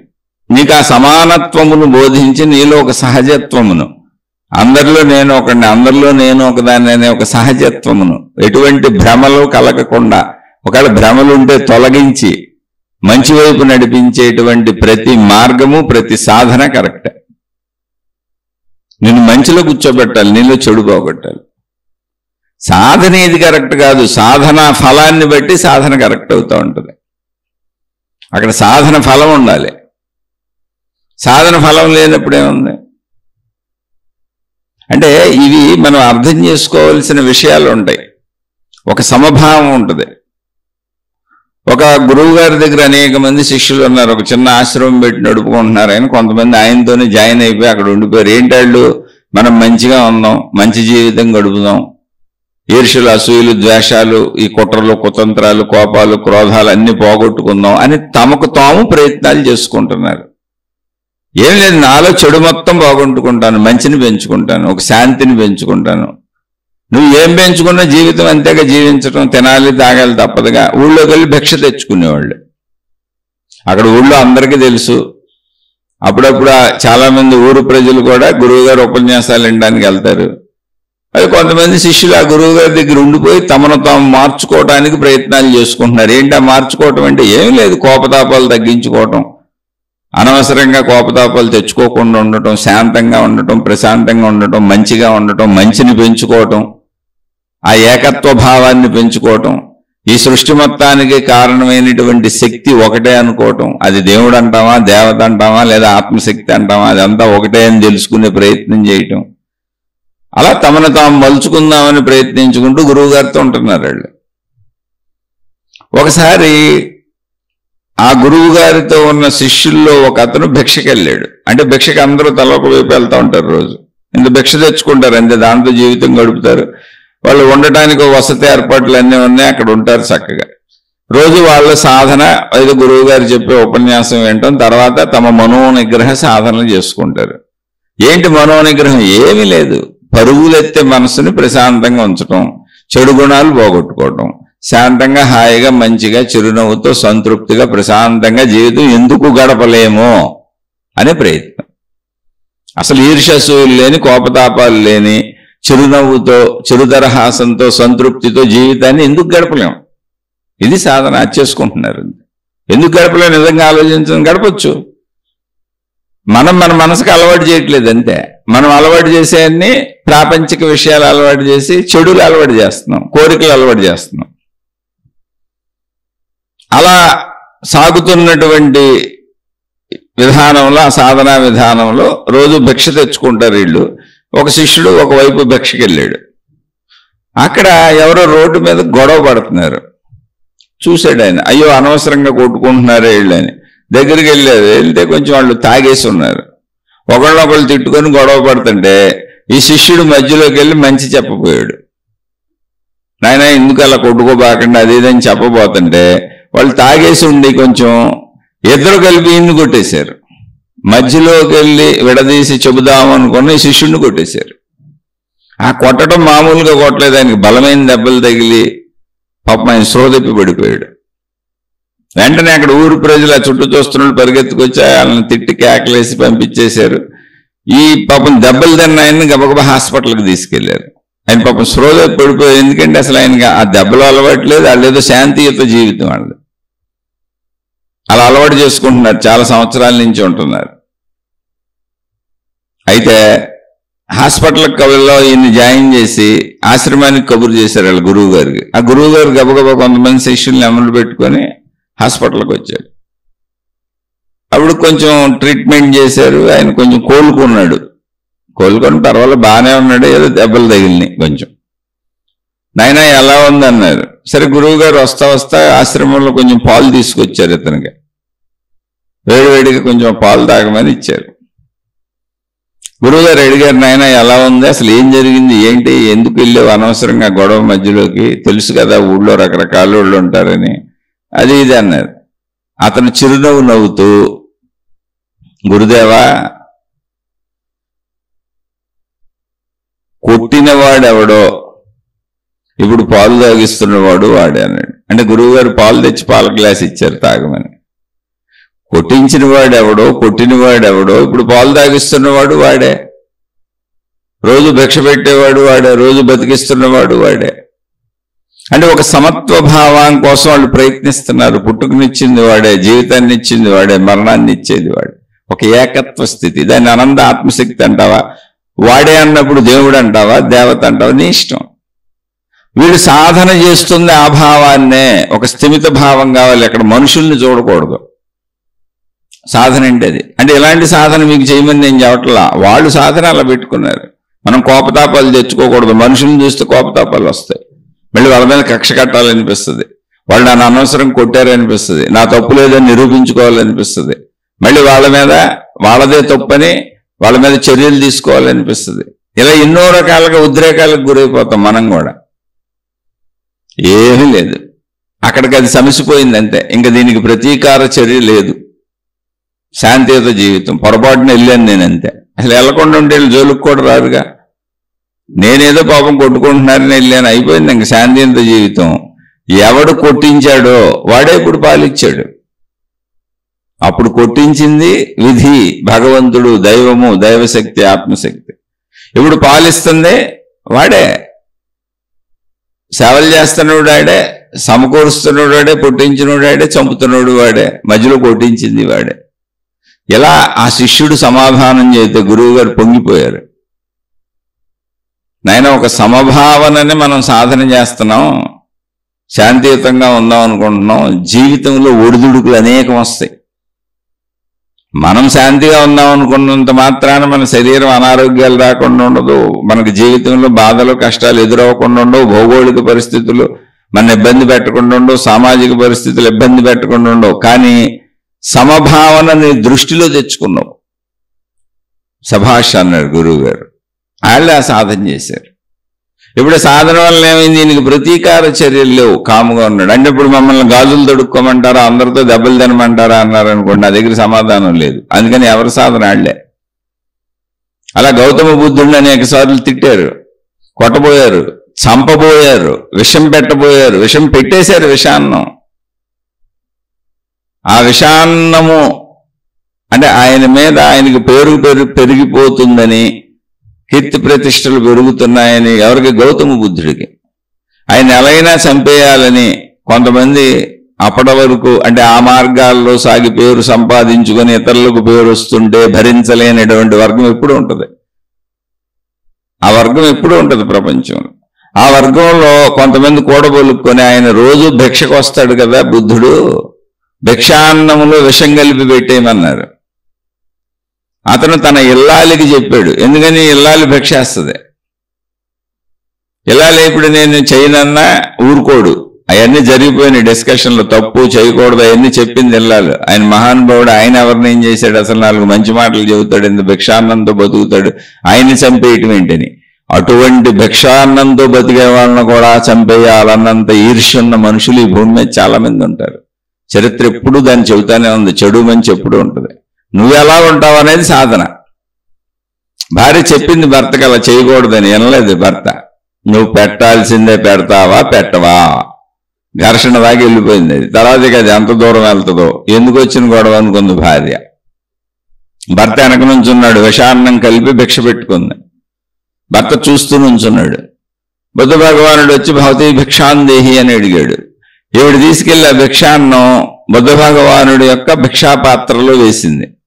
వెనక నుంచి భర్త చూస్తున్నాడు. ఇవి చెబుదామంటే, ఇది విషాన్నం అని చెబుదామంటే కుదరదు. వెనక భర్త దూరంగా కొంచెం దూరంగా ఉన్నాడు, చూస్తున్నాడు. అందుకని ఆయన కిందకు వంగి నమస్కారం పెడుతున్నట్టు ఆయన పాదాల దగ్గరికి వంగి నేల మీద మట్టిలో రాసింది విషాన్నము తినవద్దు అని. బుద్ధుడు ఆమె నమస్కారం పెడుతుందని భర్త అనుకున్నాడు. వెనక నుంచి బుద్ధుడు కిందకు చూశాడు, ఆమె నమస్కారం పెట్టట్లేదు. ఏంటా అని చూశాడు ఆయన, విషాన్నము తినవద్దు అని ఉంది. బుద్ధుడు మెదలకుండా వెళ్ళిపోయాడు, ఆమె మెదలకుండా వెళ్ళిపోయింది. బుద్ధుడు దాన్ని ఊరు చివరి తీసుకెళ్లి అక్కడ పారేస్తాడు ఆయన. అదే కుక్కో పిల్లో తిని ఆ జంతువు చనిపోయింది కూడా. బుద్ధుడు కళ్ళ ముందే చూశాడు. అది విషాన్నం కాదా అని డౌట్ కూడా క్లియర్ అయిపోయింది. అలా అనేక సార్లు ఆయన మీద విషప్రయోగాలు జరిగినాయి. అయితే మంచోడు ఎప్పుడు రక్షింపబడతాడు, అందుకు చెప్పాను ఇది నేను. విషప్రయోగం జరిగింది, కానీ ఆయన భార్య స్వయంగా చెప్పింది. అదే సృష్టి శక్తి, విశ్వశక్తి. నువ్వు మంచివాడివైతే నీలో ఉన్న ప్రాణశక్తి, సృష్టి శక్తి, విశ్వశక్తి. నీకు ఆ విషయం తెలియకపోవచ్చు, కానీ నువ్వు రక్షింపబడతావు. నీకు సంబంధించిన కర్మలు నీ మీద పడవు. నీకు చెడు కర్మలు ఉంటేనే అవి నీ మీద పడతాయి వచ్చి, నువ్వు చేసిన చెడు కర్మలు అయితేనే. అంతే తప్ప ఎవరో చేసిన చెడు కర్మలకు నువ్వు బలి అవటం ఉండదు. నేను సృష్టి శక్తి రక్షిస్తుంది. అది ఆవిడే చెప్పింది అక్కడ, ఇది విషాన్నం తినవద్దు అని. అది అయిపోయింది. అంగుళీమాలుడు అనేటువంటి అతను, అంటే ఆయన సాధన ఎంత చేశారంటే, తనకు విషాన్నం పెట్టి తన చంపేద్దామని అనుకున్నా కూడా ఆయన మనసులో కించిత్తు కూడా వాళ్ళ పట్ల ఎటువంటి భావన కలగలేదు, వ్యతిరేక భావనే లేదు. మనుషులు అలా ఉంటారు అంతే. తన మనసును ఆయన నిశ్చలత్వానికి తెచ్చుకున్నారు. అది సాధన అంటే. మీరు ఏ సాధనైనా చేసుకోండి, ఏ సాధన చేయాలి కాదు, ఎటువంటి సాధన అయినా చేయండి, మనలో గుణమార్పు కలగాలి, మంచి కలగాలి, స్థిమితత్వం రావాలి, స్థిరత్వం రావాలి. నష్టపోవచ్చు, కష్టపడవచ్చు. ప్రాణం పోవటానికంటే ఏముంది ఇంకా? ఇప్పుడు బుద్ధుడిని చంపేయడానికే ప్రయత్నించి కదా విషాన్నం పెట్టారు. దాని ముందు మన ఆస్తులు ఎంత ఆస్తులు పోవచ్చు, నష్టాలు జరగచ్చు. మోసం చేసేవాళ్ళు ఏం చేస్తారు? ఎప్పుడు ఆస్తులు డబ్బులే మోసం చేస్తారు. లేదా స్త్రీ పురుష శారీరక సంబంధాల్లో మోసాలు జరుగుతూ ఉంటాయి. ఎందుకంటే మోసాలు ఏముంటాయి ప్రపంచంలో? లేదా మన మీద అపవాదులు అంటే అపకీర్తికి లోన్ చేస్తారు, మన కీర్తి పోగొట్టవచ్చు. అంతకంటే ఇక్కడ జరిగే ఏం లేవు. ప్రాణం మీదకి వస్తేనే బుద్ధ భగవానుడు సైలెంట్గా ఉన్నాడు. అంటే మనోనిశ్చలత అనేటువంటి దాన్ని ఆయన ఎంత సాధన చేశారు చూడండి. ఎందుకో తెలుసా? ఆ సాధన ఎప్పుడు వస్తుందో తెలుసా? సృష్టి శక్తి విశ్వశక్తి ధర్మముగానే ఉంటుందనే విశ్వాసము నీలో కలిగినప్పుడు. ఎందుకని సృష్టి అంతా ధర్మంగానే ఉందనడానికి ఏంటో తెలుసా? సూర్యోదయ సూర్యాస్తమయాలు కాలాలు సరైన సమయంలో వచ్చి మనం బ్రతకడానికి అవసరమైన వసతులు వనరులు అన్ని కరెక్ట్గా ఉండి అందరికీ అన్ని అందుతూ సకల జీవరాశికి అవసరమైనటువంటి అన్ని భూగోళం మీద అమర్చబడే ఉన్నాయి. అంత ప్రణాళికగానే ఇక్కడ సాగుతుంది ధర్మము అంటే. మహిమ కాదు, మొత్తం ఒక ప్రణాళికగా నియమబద్ధంగా అన్ని కరెక్ట్గా జరుగుతున్నాయి ఇక్కడ. ఒక మనిషి పుట్టినాక చనిపోయే వరకు శరీర ఎదుగుదల, ఒకళ్ళకి సంవత్సరానికి 10 ఏళ్ళు ఎదిగిపోవట్ల, ఒకళ్ళు 10 ఏళ్లకి సంవత్సరమే ఎదగట్ల. ఏ మార్పులు లేవు. అందరూ మానవ జాతి అంతా ఒకలాగానే పుడుతుంది, ఒకలానే ఎదుగుతుంది, ఒకలానే ఉంటుంది, ఒకలానే చనిపోద్ది. అన్ని నియమబద్ధంగా ఉంటాయి. ఆ నియమము పేరు ధర్మము, ఆ ప్రణాళిక ధర్మము. ఆ ప్రణాళికలు ఎక్కడ మారవు సృష్టిలో. అందుకని నువ్వు కూడా ధర్మంగా ఉండటం నేర్చుకోవాలి. ప్రణాళిక ఉంది ఇక్కడ. కాబట్టి నువ్వు ధర్మంలో ఇమిడి నడిచినప్పుడు ఆ ప్రణాళిక ప్రకారం నువ్వు రక్షింపబడతావు. ఎందుకంటే ప్రణాళికలో నీకు శిక్ష లేదు. నువ్వు తప్పు చేయనప్పుడు నీకు శిక్ష పడతావు. నువ్వు తప్పు చేస్తే శిక్ష తప్పించుకోను లేవు.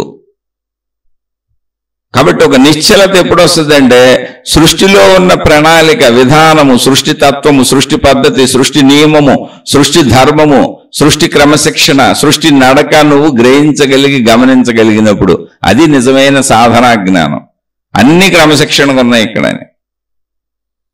మనుషుల పుట్టుక, మనుషుల పెరుగుదల, మనుషుల ఎదుగుదల, మనుషుల మరణం అన్ని సమానంగా ఉన్నాయి. ఇప్పుడు యవనంలో ఎవరో కూడా యవనంలో ఉండిపోవడానికి ఎంత ప్రయత్నించినా అలాగే యవనంలో ఉండిపోవడం కుదరదు. ఎవరూ లేరు ఎంతవరకు. మరణించకుండా ఉండటం కుదరదు. లేదా గబగబా చిన్నతనం నుంచి యవనంలోకి దూకేయటం కుదరదు. అంత ప్రాసెస్ అందరికీ ఒకటి. అది క్రమశిక్షణ అంటే, అదే ధర్మము. అలాగే నువ్వు ధర్మం అంటే ఏంటి? సత్యముగా ఏదో అది చెయ్యి, ఏదుందో అది మాట్లాడు, ఏది సత్యమో అదే చెయ్యి, ఏది సత్యమో అదే మాట్లాడు. సత్యం వద ధర్మం చర అన్నారు. సత్యాన్ని మాట్లాడు, ధర్మంగా నడువు. ధర్మంగా నడవడం అంటే ఏంటి? సత్యం సహజత్వమైందే చెయ్యి, ఉన్నది ఉన్నట్టుకుండు.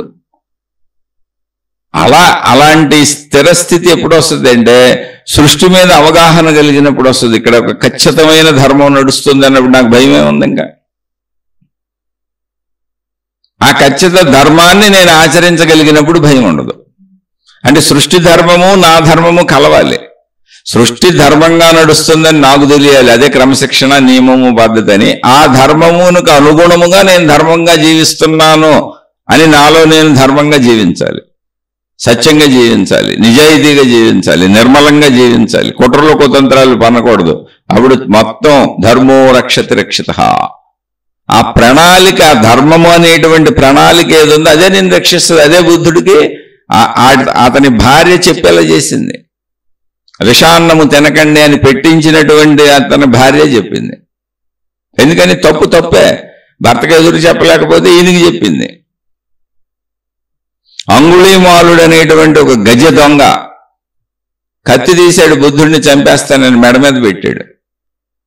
బుద్ధుడు చిరుదరహాసంతో నీ ఇష్టం, చంపితే చంపేసుకోమన్నాడు.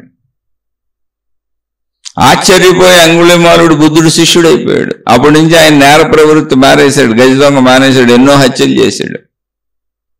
ఏంటి ఎంత నిశ్చలత ఉంటుందా మనుషుల్లో అని అసలు నివ్వెరపోయాడు. అయ్యా నాకు కూడా నేర్పండి ఆ నిశ్చలతను అన్నాడు. ఆ నిశ్చలత మన సహజ లక్షణం. మనం దాని ధనం కోసం, కోరికల కోసం, శరీర భావనతో, చెడుతో, ఈర్ష్యలతో, అసూయలతో, ద్వేషాలతో, మన బుద్ధులతో, మన గుణాలతో ఆ స్థిరత్వాన్ని పోగొట్టుకుంటున్నాం. ఆ స్థిరత్వం తెచ్చుకోవటం సాధన.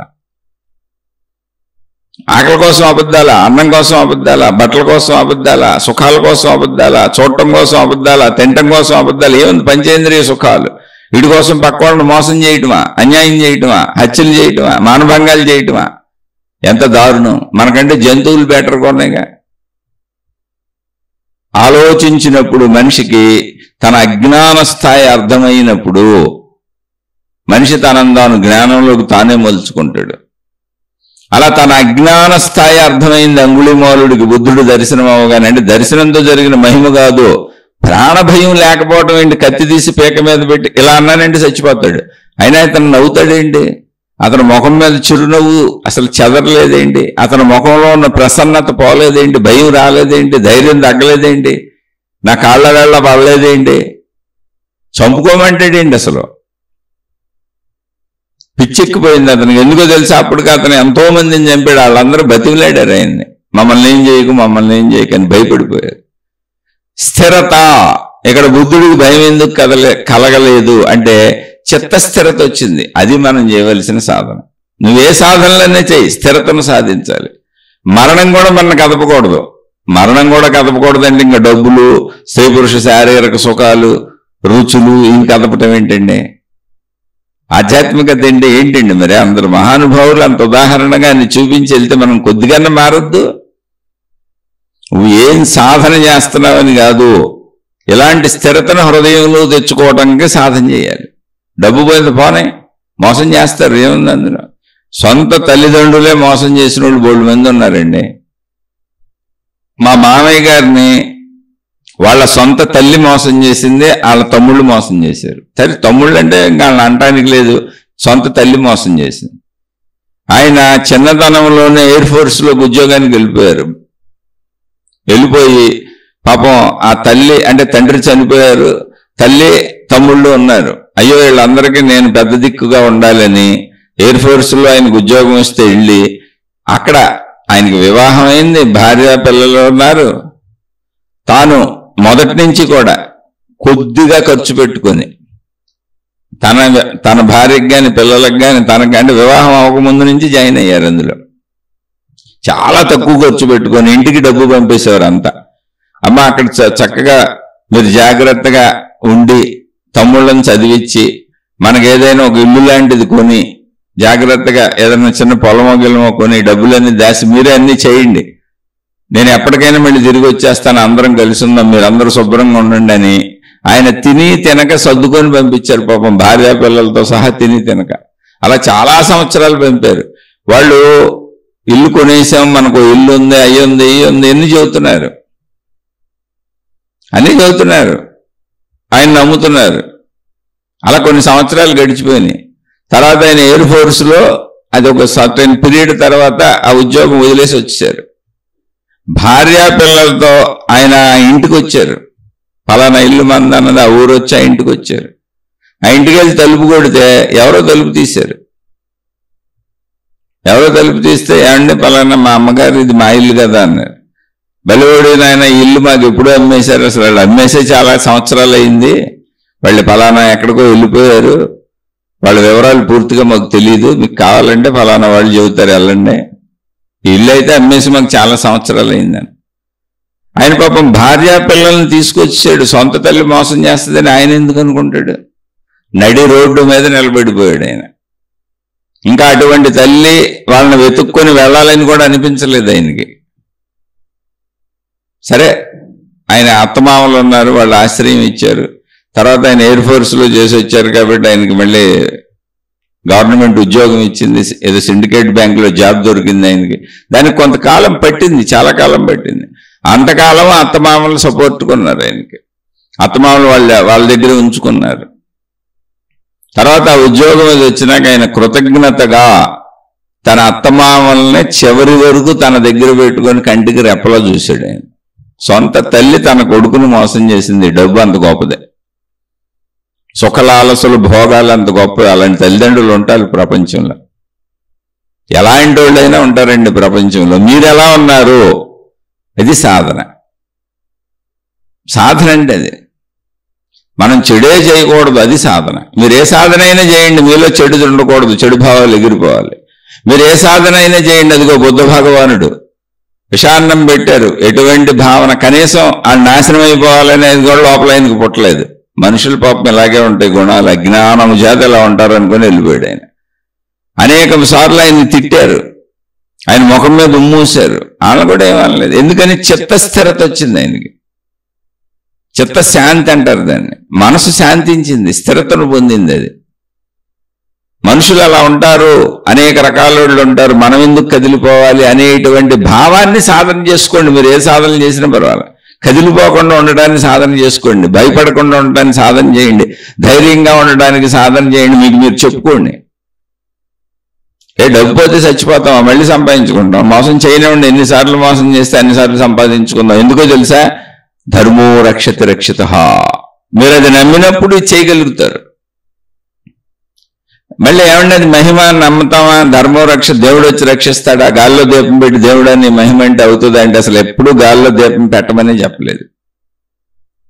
నీలో ఉన్న ప్రాణశక్తి, సృష్టి మొత్తము వ్యాపించి ఉన్న అనంతాత్మశక్తి ఒక్కటే.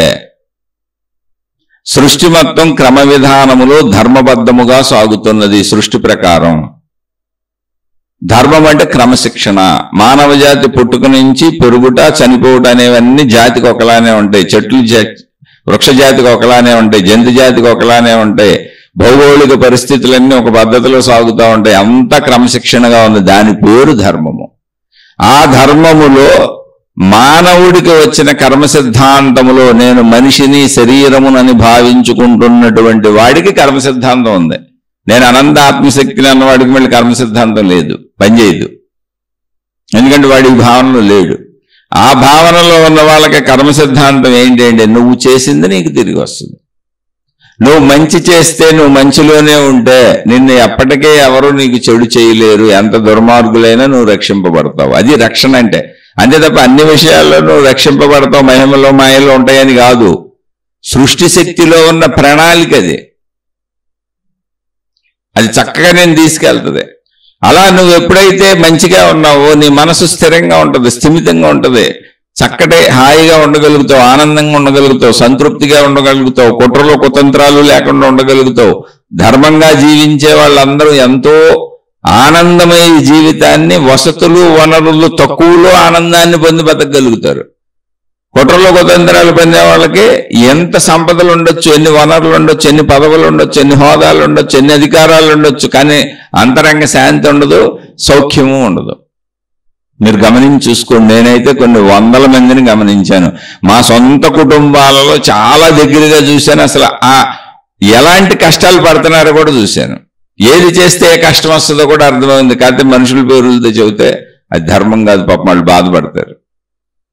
ఎందుకు మనకి అది అర్థమయ్యి నేను నిశ్చలంగా కూర్చున్నాను. చాలా మంది నన్ను చాలా రకాల మోసాలు చేశారు. మళ్ళీ రిపీట్ చేసి చెబుతున్నా. ఎందుకంటే మోసాలు చేసిన వాళ్ళు కూడా ఇది వింటూ ఉంటారు. నన్ను మోసం చేసిన వాళ్ళు కూడా ఇది వింటూ ఉంటారు. చాలా మంది చాలా రకాల మోసాలు చేశారు. నాకు ఏ ప్రాబ్లం లేదు, నిశ్చలంగా ఉన్నా. కానీ నన్ను మోసాలు చేసిన వాళ్ళందరూ గజిబిజి గందరగోళాలకు ఆళ్ళు గురవుతున్నారు. వాళ్ళ కుటుంబాల్లో, వాళ్ళ జీవితాల్లో వాళ్ళకి గందరగోళాలు వచ్చినాయి, నాకైతే లేదు. అలా నా దగ్గర ఏమి డబ్బు లేదు, సరిపోను, తినటానికి ఇబ్బంది లేకుండా ప్రస్తుతానికి గడుస్తుంది అంతే. కానీ మనసు హాయిగా ఉంది, ఆనందంగా ఉంది. నేనే కదా, నా కుటుంబంలో అందరూ అలాగే ఉన్నారు. ఎందుకంటే ధర్మము జ్ఞానము అనేవి నిన్ను అలా నిలిపుంచుతాయి. ఒక సంతృప్తి ఉంటుంది, నేను ఎప్పుడూ తప్పు చేయలేదు. నన్ను మోసం చేశారు, నన్ను ఇబ్బంది పెట్టారు, నన్ను కష్టపెట్టారు, నన్ను బాధ పెట్టారు, నా దగ్గర తిని నాకు ద్రోహం చేశారు తప్ప నేను ఎవరికే ద్రోహం చేయలేదు, నేను ఎవరికే మోసం చేయలేదు. ఇది నా మనసుకు తెలిసినప్పుడు నాకు ఎంత హాయిగా ఉంది, నాకు ఎంత బాగుంది, చక్కగా సాగిపోతుంది జీవితం. సాధారణమైనటువంటి చలి, ఎండ, వాన, జలుబు చేయటం ఇవన్నీ సామాన్య విషయాలు. లేదా జ్వరం రావటం, దగ్గు రావటం, అవి సాధారణ విషయాలు. మొత్తంగా చూసుకుంటే మా కుటుంబ సభ్యులందరం అతి తక్కువ సౌకర్యాలతో, అతి తక్కువ వనరులతో అతి ఎక్కువ ఆనందంగా ఉన్నాం. గజిబిజులు గందరగోళాలు మాకేమీ లేవు, అత్యాశలు లేవు, కోరికలు లేవు. ఎందుకు చెబుతున్నానంటే అది అనుభవించాను, సాధనా ఫలాన్ని అనుభవించాను, అనుభవిస్తున్నాను. నా ఇంట నా కుటుంబ సభ్యులతో సహా ఉన్నా నేను. అలానే ఇదేం గొప్పతనం కాదు, నేను సామాన్యుడినే. నా దగ్గరేమీ ధనం లేదు, నా దగ్గరేమీ సౌకర్యాలు లేవు, కానీ నేను చక్కగా హాయిగా ఆనందంగా ఉన్నా. నా ఇంట్లో అందరూ ఆనందంగా ఉన్నారు. మాకు ఏ భయాలు లేవు, ఏ బాధలు లేవు, చాలా చక్కగా గడుపుతాం జీవితాన్ని. అలానే సాధారణ అనారోగ్యాలంటే శారీరక సమస్యలు ఉన్నాయి, మానసిక సమస్యలు ఉన్నాయి, కుటుంబిక సమస్యలు ఉన్నాయి, సామాజిక సమస్యలు ఉన్నాయి, ఆర్థిక సమస్యలు ఉన్నాయి. సమస్య లేకుండా ఎందుకు ఉంటుందండి? ప్రతి చిన్నది సమస్యగా. నేను ఒకటి చెబుతా, మా ఆవిడ ఇంకోటి చెప్పుద్ది, పిల్లలు ఇంకోటి చెబుతారు, వాళ్ళు ఒకటి చెబుతా, నేను ఒకటి చెబుతాను. ఏం ఘర్షణలు కాదు బాగు, అది కామన్ విషయాలు. చాలా ఆనందంగా ఉంటాం, సంతోషంగా ఉంటాం, తృప్తిగా ఉంటాం. భయం లేదు అసలు. నాకైతే మరణ భయమే పోయింది, అసలు మరణ భయమే లేదు. ఎందుకని ఉంది, అన్ని చదువుకుంటా 35 ఏళ్ళ నుంచి అన్ని వింటా ఉన్నా. అలానే గౌతమ బుద్ధుడిలాగా అయిపోయానా? లేనే లేదు. ఆయన కాలి గోటికి నేను పనిచేయను, ఆయన కాలికి అంటుకున్న ధూళి రేణువుకు పనిచేయను. సహజ భయాలన్నీ ఉన్నాయి. అని సృష్టి ప్రకారం జరగవలసిన తీరు జరుగుతుంది అన్నది స్థిర నిర్ణయంగా లోపల ఉంది. సహజ స్పందనలు అన్నీ ఉన్నాయి. ఎందుకని పిల్లలు ఉన్నారు, కుటుంబం ఉంది, నా పిల్లలు బాగుండాలని ఉంది నాకు. చక్కగా లేదు సెటిల్ అయితే అనేది అత్యాశలు, అతి కోరికలు అయితే లేవు. మినిమం చక్కగా ఎవరికాళ్ళు ఎంత తిని బతికేసుకునే వాళ్ళకి చిన్న ఉద్యోగాలు వస్తే చాలు, వాళ్ళ ధరలు సెటిల్ అయిపోతాయి. ఎందుకని అది నా బాధ్యత. నా భార్యను చూసుకోవటం నా బాధ్యత, నన్ను చూసుకోవడం నా భార్య బాధ్యత, మేమిద్దరం కలిపి మా పిల్లలు చూసుకోవటం, వాళ్ళు సెటిల్ అయ్యేలా చూడటం మా బాధ్యత. బాధ్యతలు ఎప్పుడు హాయిగా ఆనందంగా ఉన్నాయి, సంతోషంగా ఉంది. బ్రతకటానికి జీవన మాధుర్యం వాళ్ళు ఒకరికొకళ్ళు. పిల్లలు లేకపోతే ఇప్పుడు ఏం చేయాలి? ఏముంటుంది అసలు బతకటానికి? బతుకు తెరువుకి ఎందుకు బతుకుతున్నామో అర్థం కూడా కనపడదు. చక్కగా పిల్లలు ఉన్నారు, సంతోషం కబుర్లు చెప్పుకుంటాం, భార్య ఉంది, సంతోషం కబుర్లు చెప్పుకుంటాం, చక్కగా మాకు నచ్చినవి వండుకుంటాం, తింటాం, ఉన్నంతలో హాయిగా ఉంటాం. అధిక కోరికలు ఏమి లేవు.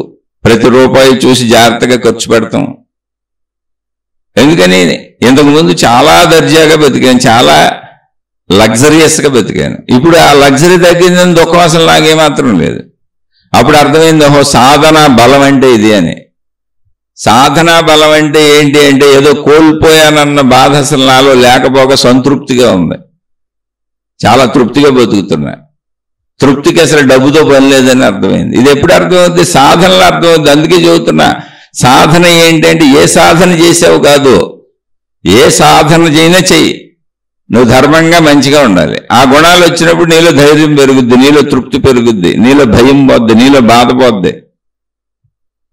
రోజు సంతృప్తిగా ఉంటావు. నీకు ఇంట్లో ఏది ఉంటే అది తిని సంతృప్తిగా ఉంటావు, ఏది ఉంటే అది కట్టుకొని సంతృప్తిగా ఉంటావు, ఏది దొరికితే దాంతో సంతృప్తిగా ఉంటావు. నీకు తెలియదు అసలు, ఒక సహజ ఆనందం వచ్చేస్తుంది. జ్ఞానం అలాంటిది. అది సాధన చేయాలి. నువ్వు ఏ సాధనలు కరెక్ట్ కాదు, ఏ సాధన అయినా చేసుకో, ఏ మతంలో అయినా లే, గురువుతో అయినా లే, దేవుడితో అయినా లే, సాధన అయినా చేసుకో.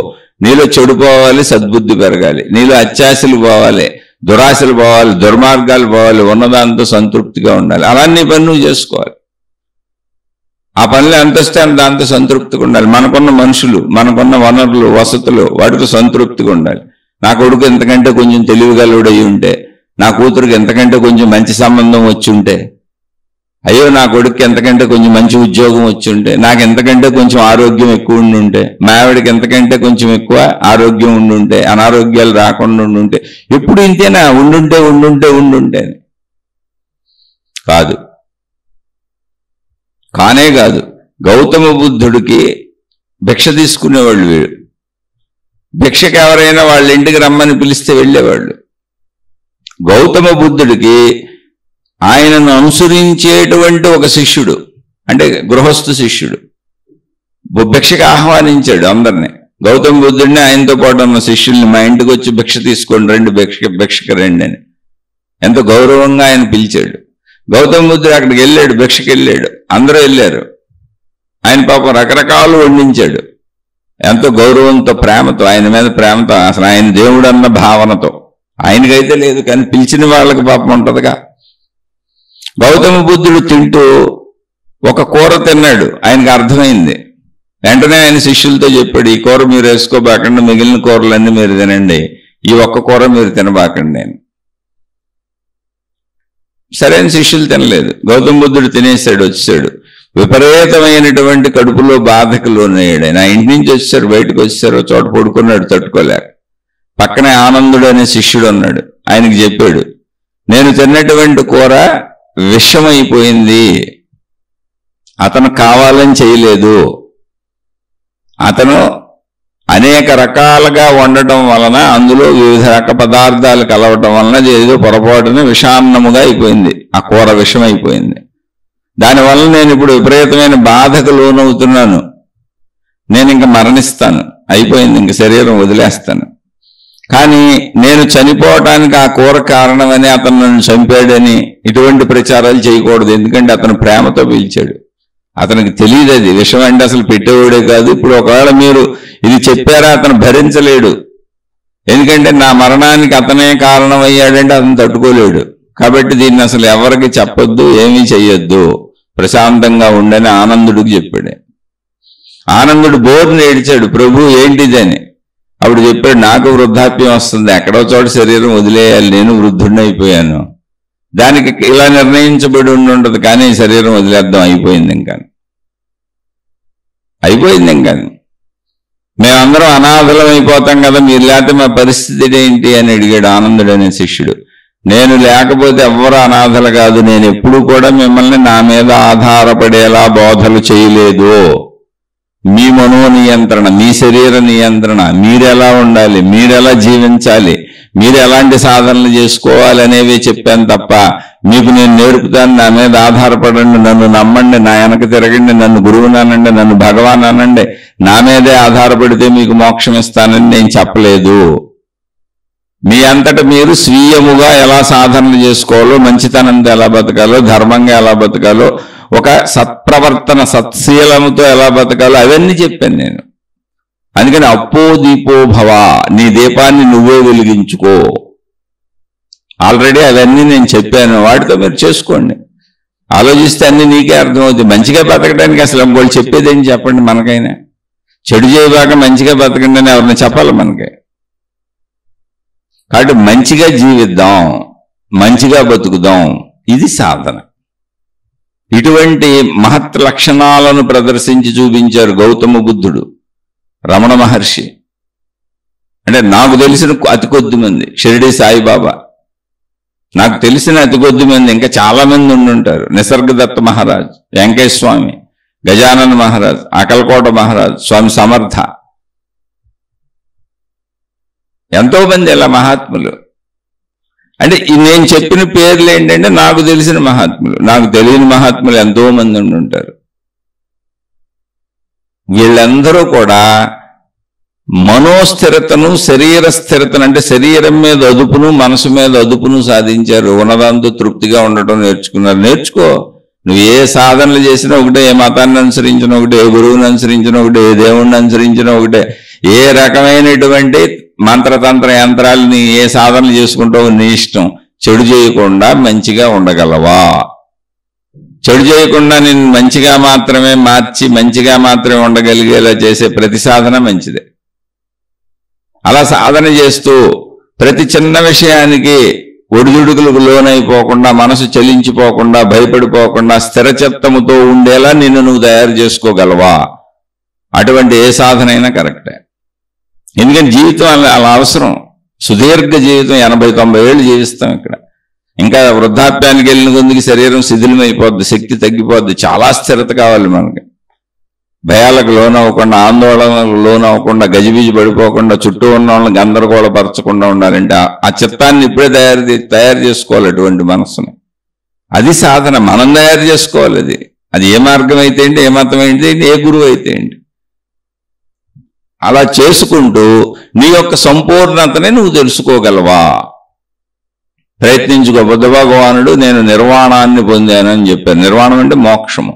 అంటే నా యొక్క అనంత ఆత్మశక్తి ఎరుకను నేను పొందాను, నా ప్రాణశక్తి ఎరుకను నేను పొందాను.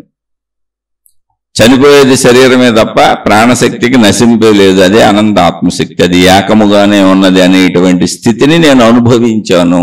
అదే నిర్వాణం, అదే మోక్షం, అదే ఆత్మ సాక్షాత్కారం. దానికి సహకరించే ఏ సాధనలైనా చేసుకో, ప్రాబ్లం ఏముంది అందులో? ఏ సాధన నీకు సహకరిస్తుంటే ఆ సాధనే చేసుకో.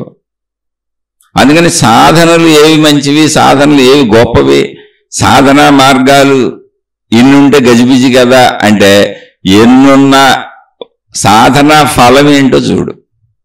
సాధనా ఫలము ఒకటి, నాలో చెడును పోగొట్టి మంచిని పెంచాలి. 2, ప్రతి చిన్న విషయానికి నేను కదిలిపోకుండా నాలో ధైర్యాన్ని నుంచి స్థిరతను కల్పించాలి. నాకున్న వాటితో నేను సంతృప్తిగా బతికేలా చేయాలి. అది నేనే చేసుకోవాలి. అన్ని చేయాలంటే నేనే చేసుకోవాలి, నాకు నేను చెప్పుకోవాలి. అది సాధన. అలా నన్ను ప్రోత్సహించే సాధనలు నాకు కావాలి. అదే సాధన అయినా పర్వాలేదు, ఏ మతమైనా పర్వాలేదు, ఏ గురువు అయినా పర్వాలేదు. అక్కడి నుంచి ఇంకా నన్ను నేను తెలుసుకోవాలి, నా ప్రాణశక్తిని నేను తెలుసుకోవాలి, నా ఆత్మశక్తి ఎరుకను నేను పొందాలి. ఇలా నిన్ను తీసుకెళ్లేది ఏదైనా ఓకే, ఏముంది అందులో, హ్యాపీగా బతుకుతాం, జీవితం అంతా హ్యాపీగా ఉంటుంది. ఆలోచించి చూడండి, ప్రయత్నించి చూడండి. ఈ ప్రశ్న అడిగిన సోదరు ఇంకా చాలా విషయాలు రాశారు. ఎంతోమంది గురువుల పేర్లతో, వాళ్ళ దగ్గర జరిగే విధానాల పేర్లతో కూడా రాశారు. అవన్నీ మనకు అప్రస్తుతం. ఏ సాధనైనా మనని మనం మంచిగా ఉంచుకోవటానికి, చక్కగా ఉంచుకోవటానికి, ధైర్యంగా ఉంచుకోవటానికి, భౌతికంలో చక్కగా హాయిగా బ్రతకటానికి. ఎందుకంటే 80-90 ఏళ్ళు ఈ శరీరంతో బ్రతకడం సామాన్యమైన విషయం కాదు. తృప్తిగా, సంతోషంగా, ఆనందంగా, ధైర్యంగా బతికేలా మనని మనం మలుచుకోవాలి.